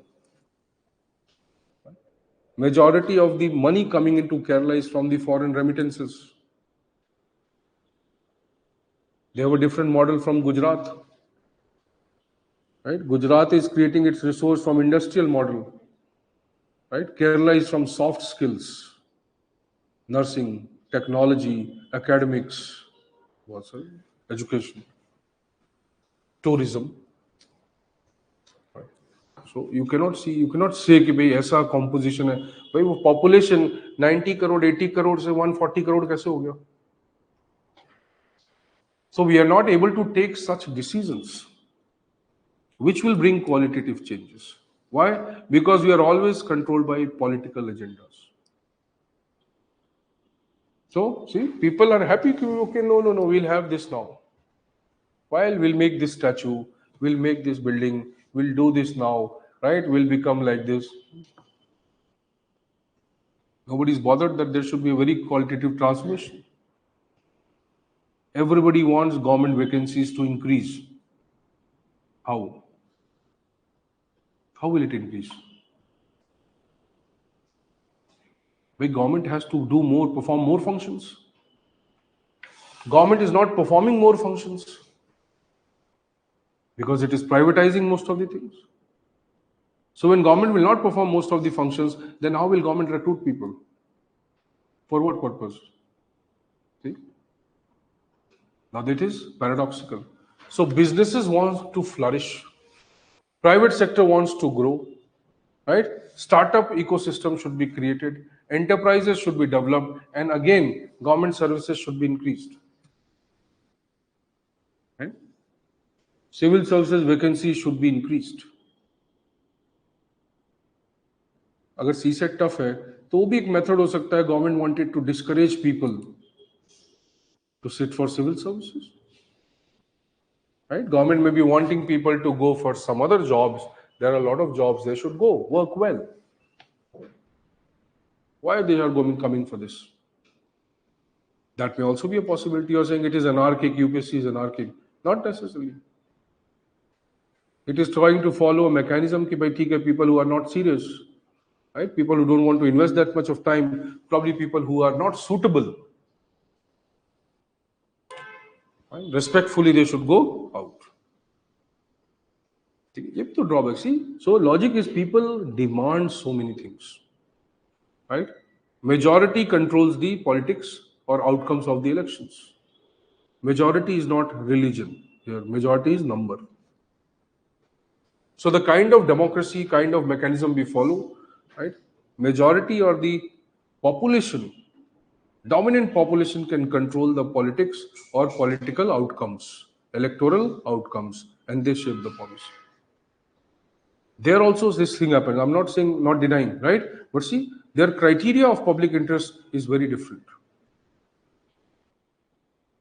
Now these countries are also somewhere emerging. Why? Because of economic recession. America is facing severe unemployment. Because of that, even there also now, people have started moving towards public services, even though public services were considered to be the lowest form of service in that society. Unlike India, see, pyramid is reversed.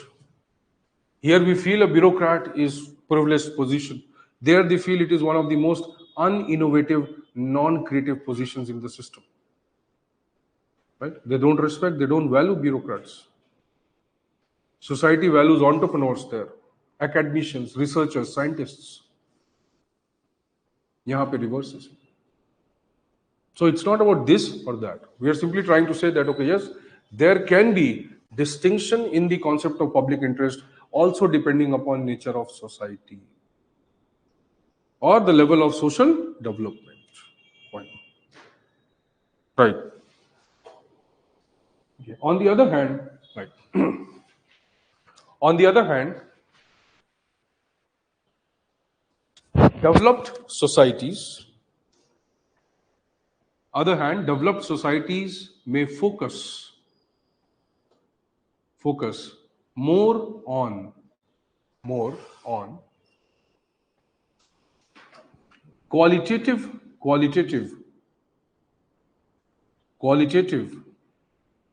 than quantitative goods and services.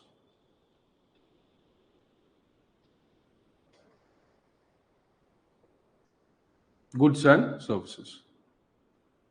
It is mainly because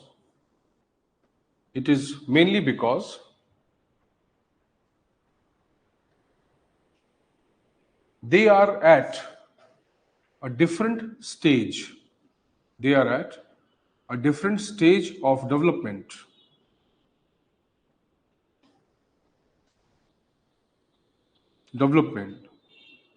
And majority of the basic needs, different stage of development, majority of the basic needs have been fulfilled.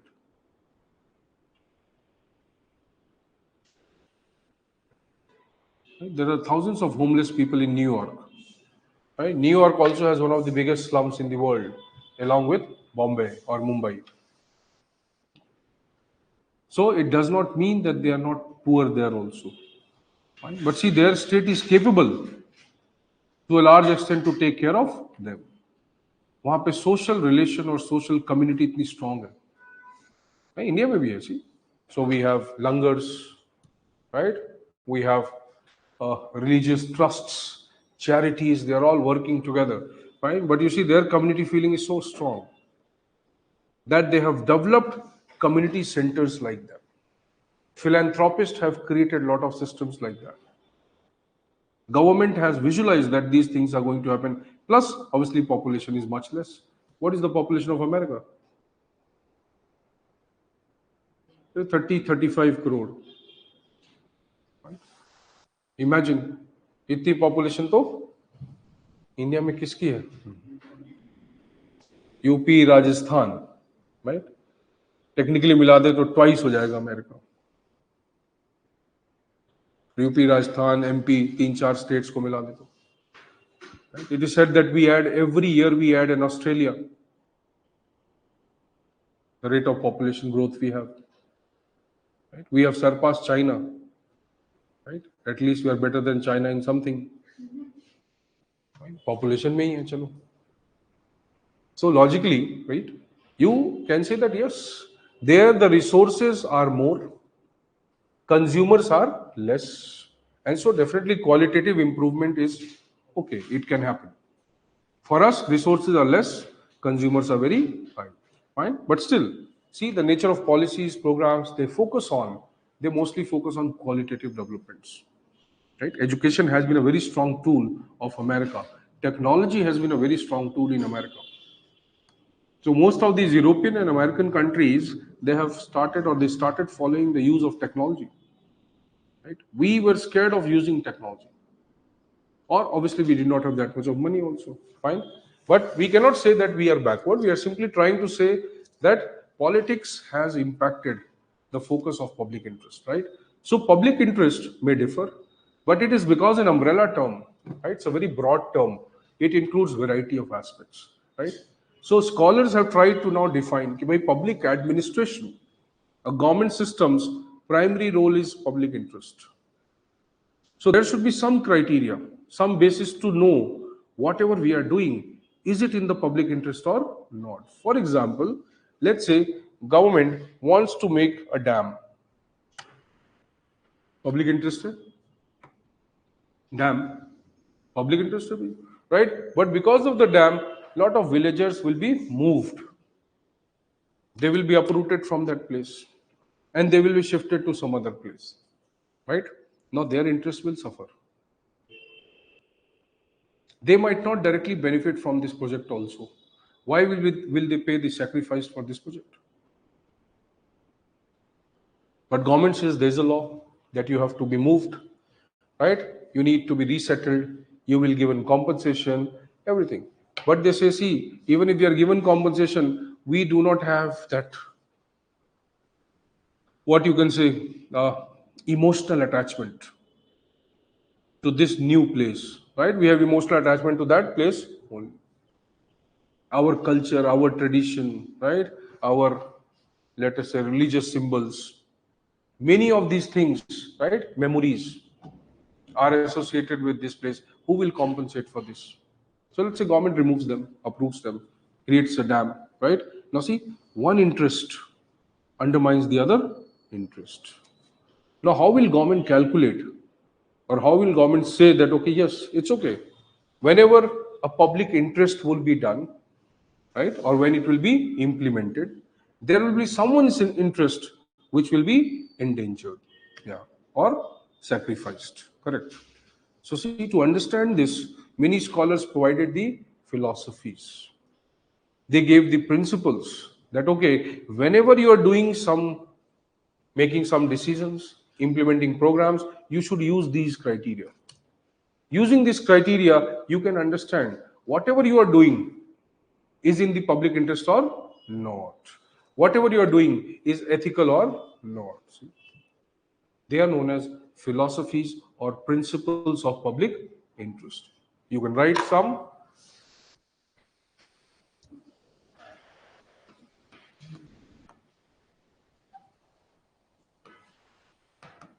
Right? It's a sub heading within the main heading, right? What you have written. Philosophies or principles.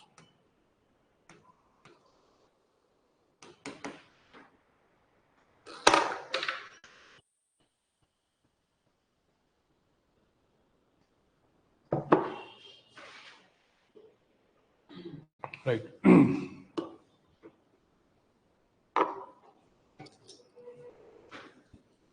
Right. As thank you. As public interest, as public interest is an abstract term,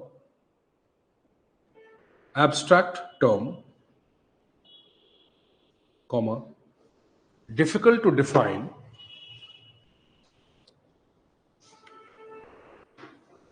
we require certain principles,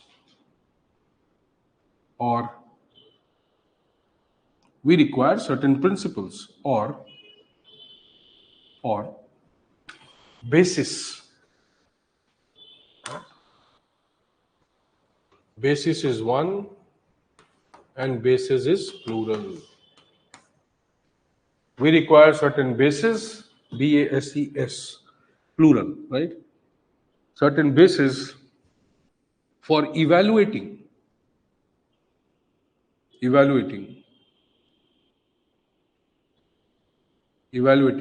the decisions, comma, policies, etc., whether they are in the public interest or not. Whether they are in the public interest or not. So there are certain philosophies or principles. Right? One of the important philosophy is known as intuitionism. Fine. Kindly write it. Intuitionism. Intuitionism. What is intuition? Now see what we are trying to say, that whenever a public servant or government makes a decision, implements the decision, right, provides goods and services, then in doing so, they should have a criteria. They should have a basis to evaluate whatever they are doing is in the public interest or not. Right? whether the decision qualifies to be called as a public interest or not. Okay, let's say government ने dam बनवाया, right? Now the damage caused by the dam is much more than the benefit created by it. Will it be public interest? So obviously we need some tool, right? Some basis to evaluate it. Okay, by who benefits? So majority of the times the government does create something. It uses a simple logic, cui bono. What is the meaning of cui bono? It says who benefits. Let's say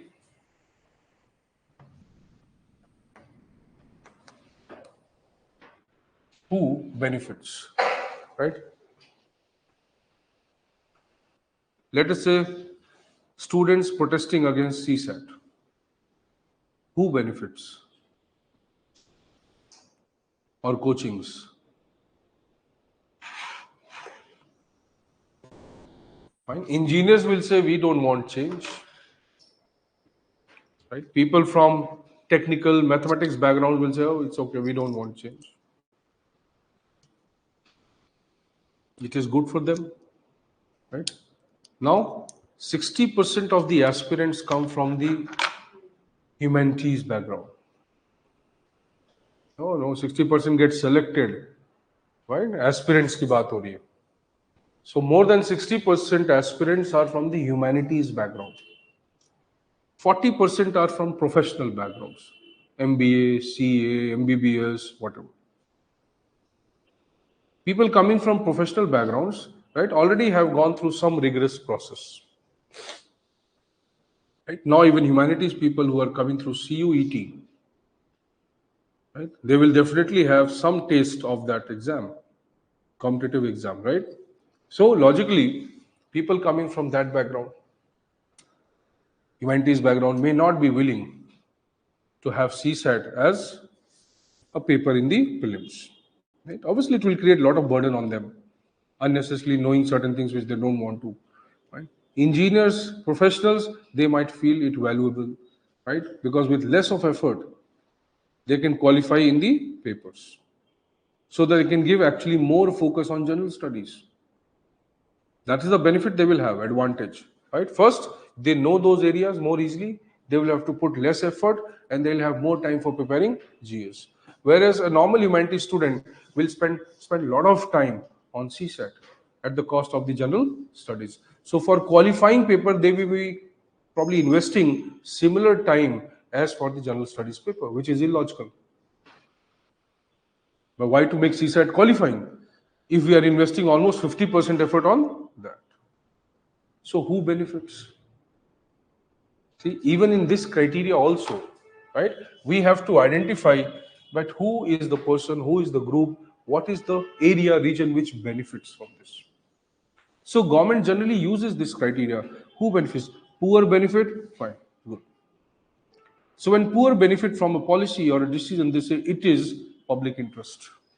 It is in the interest of people, in the interest of backwards, in the interest of poor, in the interest of this, 33% reservation, who benefits? Women, right? But eventually government benefits, right? Not technically the women. Why? Will you contest election? If you are given opportunity, will you contest elections? Why not? Then what is the use of this women reservation? Right? Ultimately, people from political background will contest elections. People from capitalist background will contest elections who have money, right?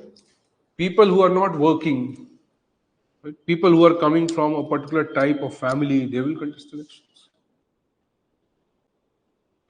Even though, yes, some will benefit, no doubt. But overall benefit will be only of those who are capable of doing it. Right? So if we start using this criteria, right, we may have multiple results evaluating the same decision, same policy, same program. Narega kisko help karta? People say, government has created ambitious program like Narega. It doesn't matter to me. Right? It doesn't affect me. I'm more concerned about GST. Income tax, I'm more concerned about that, right? So you imagine the tax base in India is so less. Most of the taxpayers are not getting the benefit they should have. This is a big debate going on, right? One nation, one tax, right? वो भी logical है. Why? The developed states will lose. Underdeveloped states will benefit.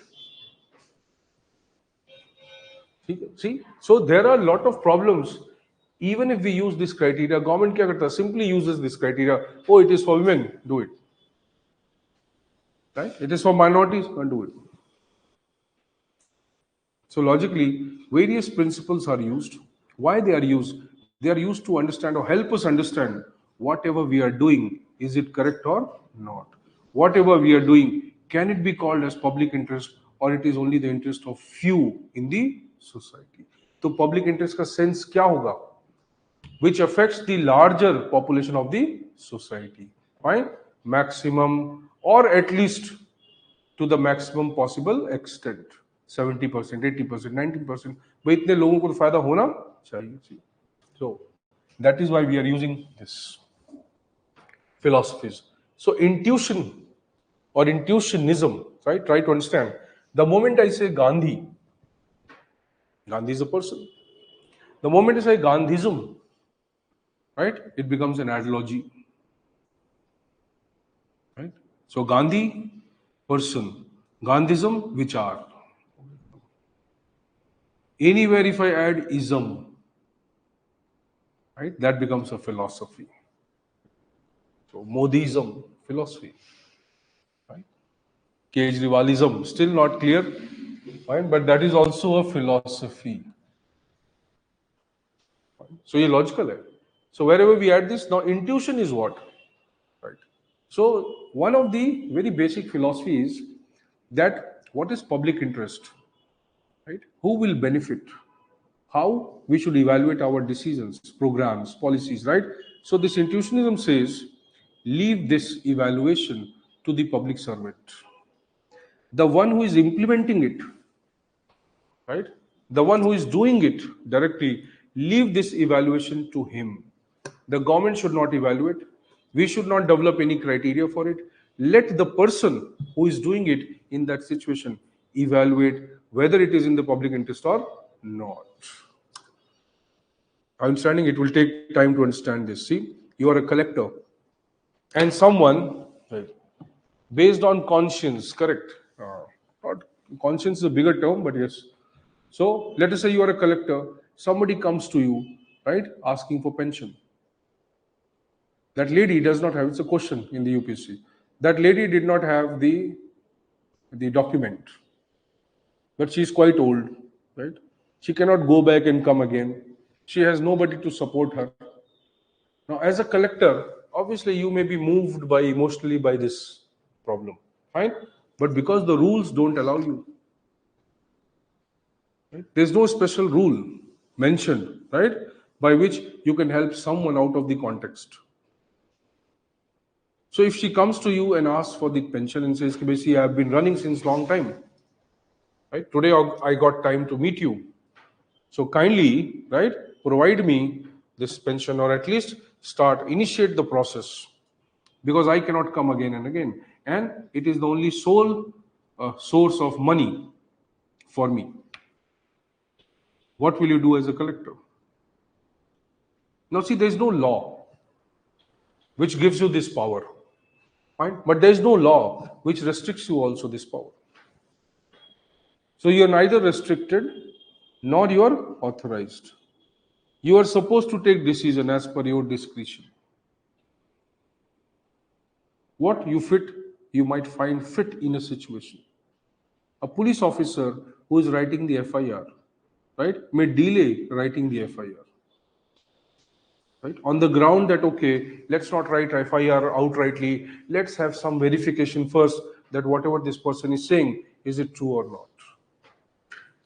So most of the things that we do, which affect public interest or citizens' interest, right, or interest of groups, that to a large extent also depends upon the decision made by the person, the administration. And for that, they are given little amount of discretion. What is discretion? Flexibility, right? Autonomy to exercise this judgment. So government says people must be provided information under RTI, but you are given 1 month to give this information. What is that 1 month? Flexibility. 1 month is your autonomy, that okay, you can give within this 1 month. Why this autonomy is given? So that obviously you can plan and give this information. You have to look for the information. You have to search for the information, and likewise. And he's not the only person who is asking information. There are a lot of people who are asking. So in any situation, right, a bureaucrat, a public servant, people, public administrators have to think that whatever they are doing, whatever decision they are going to take, right, it may directly or indirectly affect groups, people, society at large, right? So should they do it or not do it? Now, so this philosophy says they should be given the choice. They should be given the freedom to act. If they feel whatever they are going to do affects the interest of society positively, they should do it. If they feel it doesn't affect it positively, they should not do it. So rather than minister telling them what to do, rather than rules telling them what to do, let them or give them the liberty to exercise this freedom. Is it a correct philosophy? Is it good or bad? Right? Good. Fine. You should be authorized to make decisions in a particular frame, right? And you should be able, you should have the ability to justify your decision, right? But imagine the collector is, or the person sitting on that post, they are corrupt people. Then there is a regulating mechanism. You have the autonomy, but it is in a regulated manner. That's correct. But see, meanwhile he makes the decision, then They should be held accountable. they will be made accountable ultimately, right? But see, giving them discretion to make, for example, now see, if I tell Cabinet Secretariat has the power, right? The NSA has the power. The Cabinet Secretary has the power to pull that nuclear weapon, to trigger that nuclear weapon, then. So by the time Prime Minister comes and tells him, "Kare, bhai, kar diya kya usne kar diya." Thank you. By autonomy, you cannot define, no? Ki, bhai, you have autonomy for 5 minutes, 10 minutes, 20 minutes. You are giving him autonomy. So intuitionism is a philosophy which said that when public servants are given power, authority, right, they should also be given discretion and autonomy to use that power. It is up to them how responsibly they can use it. That is why we are training them, right? That is why they are studying so much. That is why, right, they are undergoing through this entire process.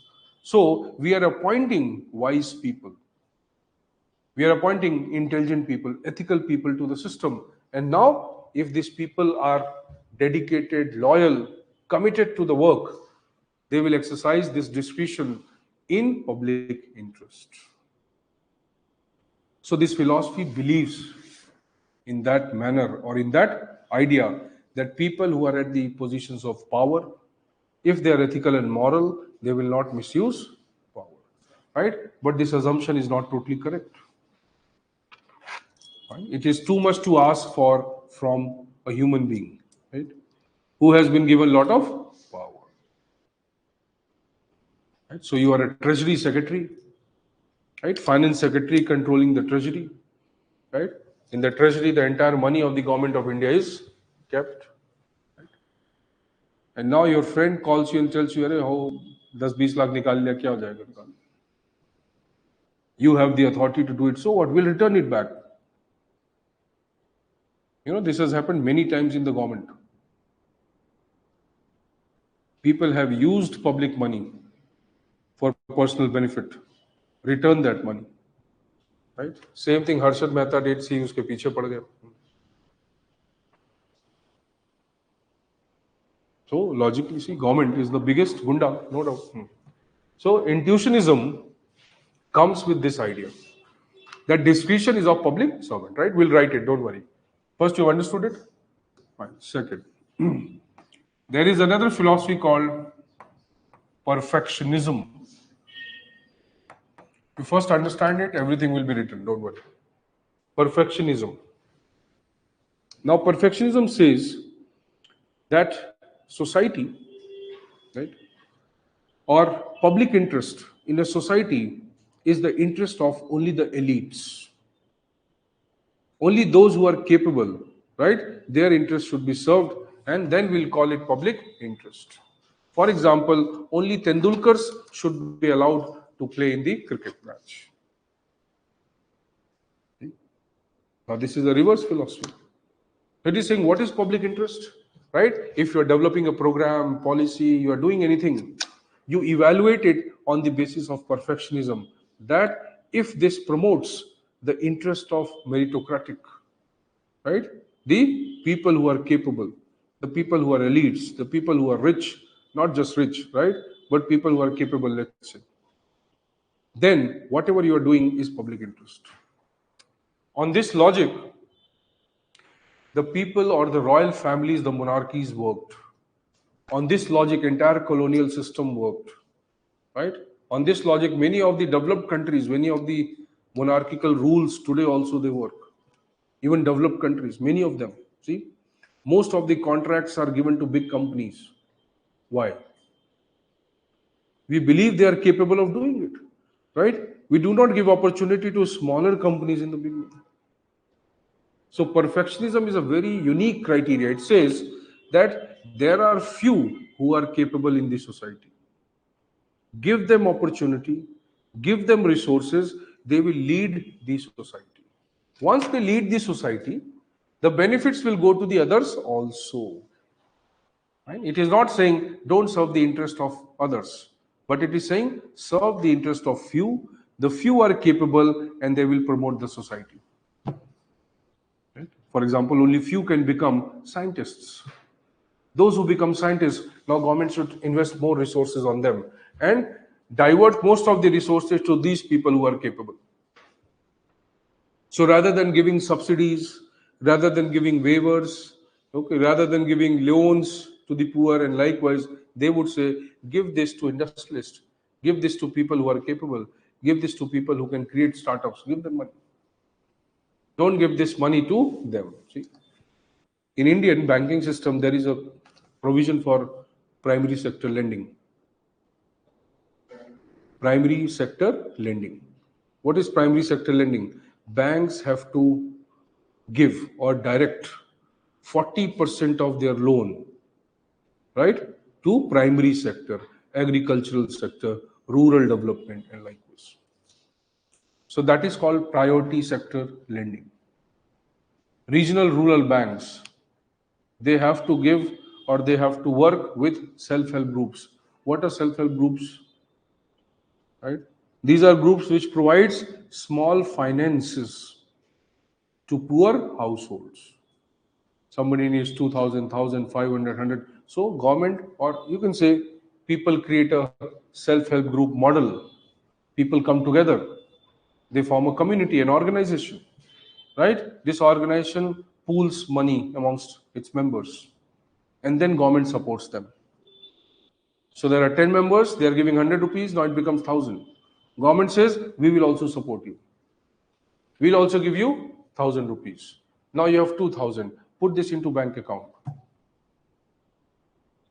Bank will give you additional loan on this money. See?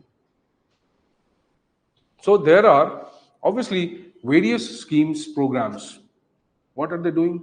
They are working for the poor, right? But what will this say? This will say that no, there is no need to work for them. Direct all the resources to those who are capable.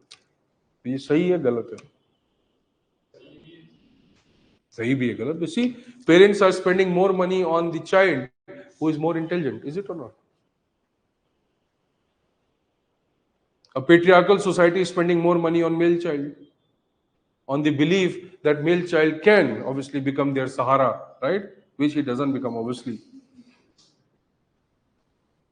After marriage, he becomes Besahara himself. So now they are nurturing that child, male child. Patriarchal society क्या है? Perfectionism. Kings, queens, erstwhile nawabs, rajas. India में है privy purse था जो इंदिरा गांधी ने उसको eliminate किया, right? What was this? You know about it?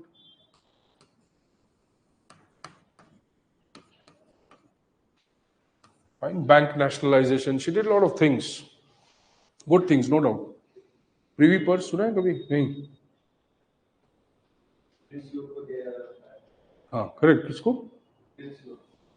Princely states or nawabs, whosoever, under the Britishers, okay, they were paid, right, even after independence, a defined contribution and amount, right, by the British, for which the British were taking money from India.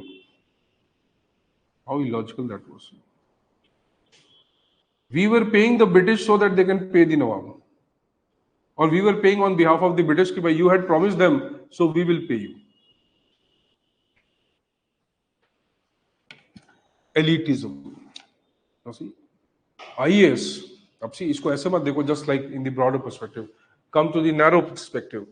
In civil services, IAS, right?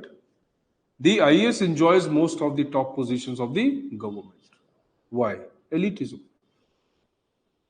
Right? IPS, IAS conflict is mainly because of that. IPS, IAS, IRS conflict. Again, right? Nobody of you want to become Indian Postal Service officer, I know. Right? Unless you have no other option. Obviously, right? Who will want to become Danix or Danips? Very different. Yes, later on it seems to be good. Right? But initially nobody wants to become that. Who wants to get into Indian Railway Management Services?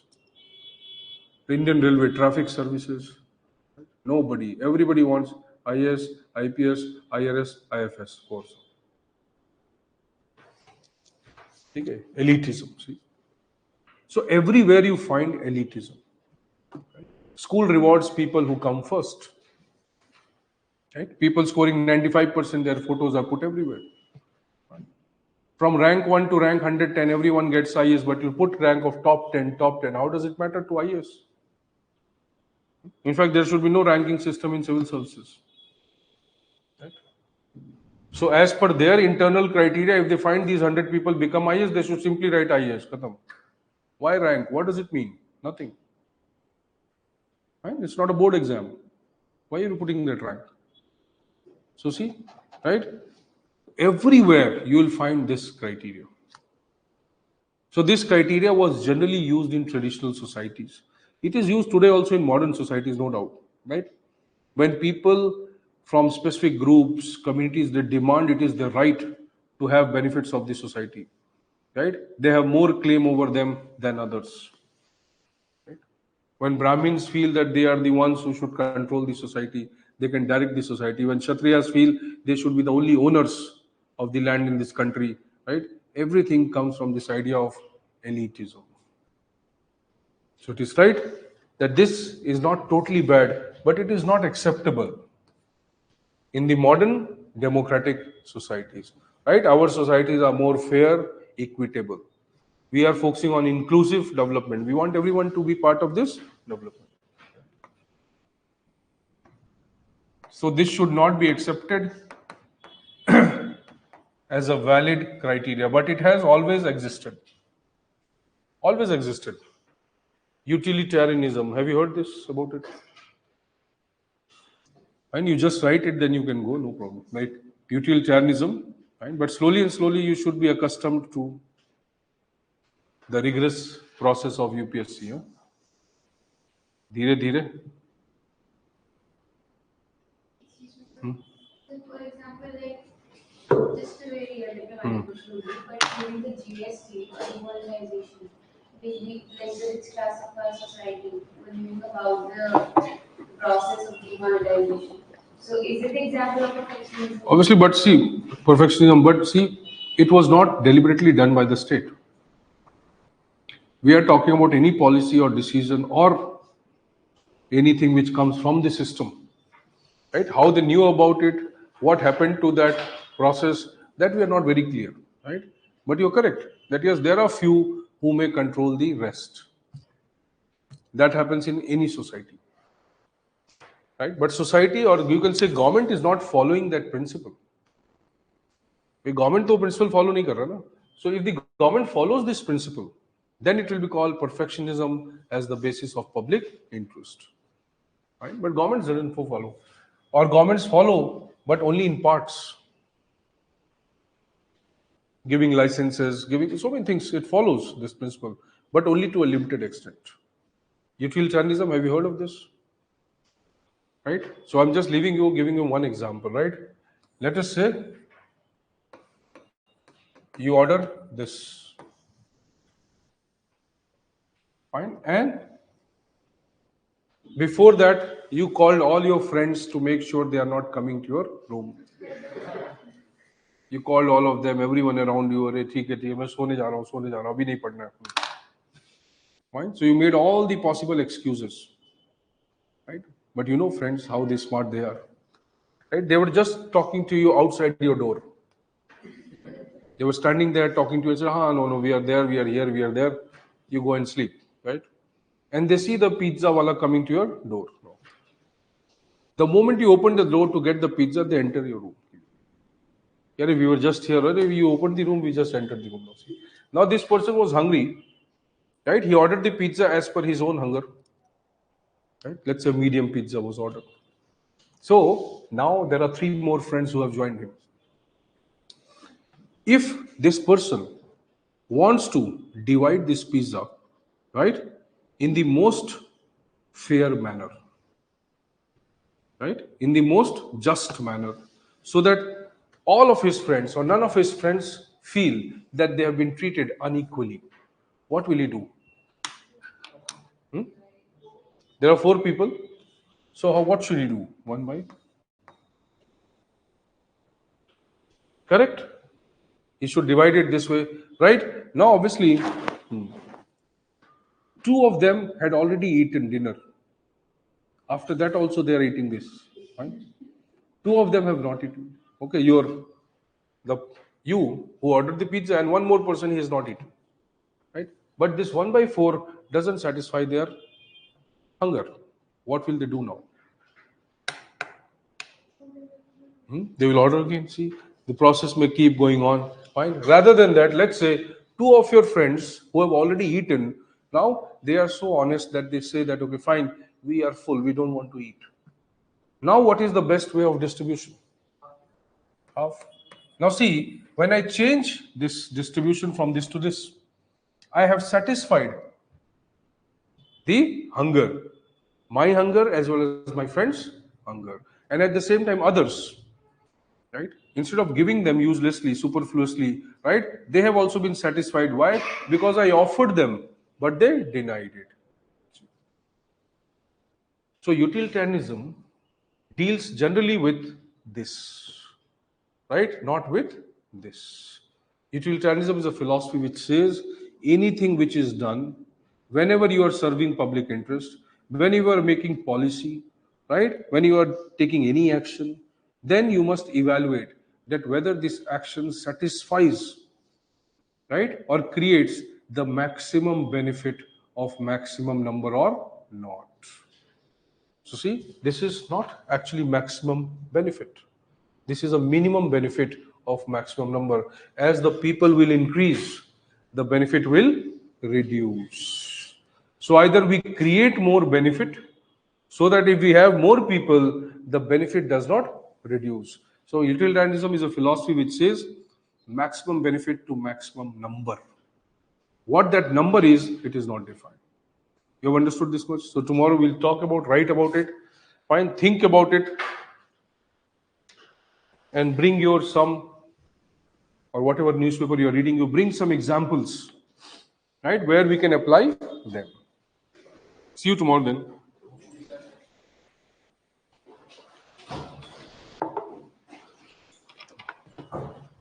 भागो भागो भागो, pizza खत्म हो जाएगा, भागो.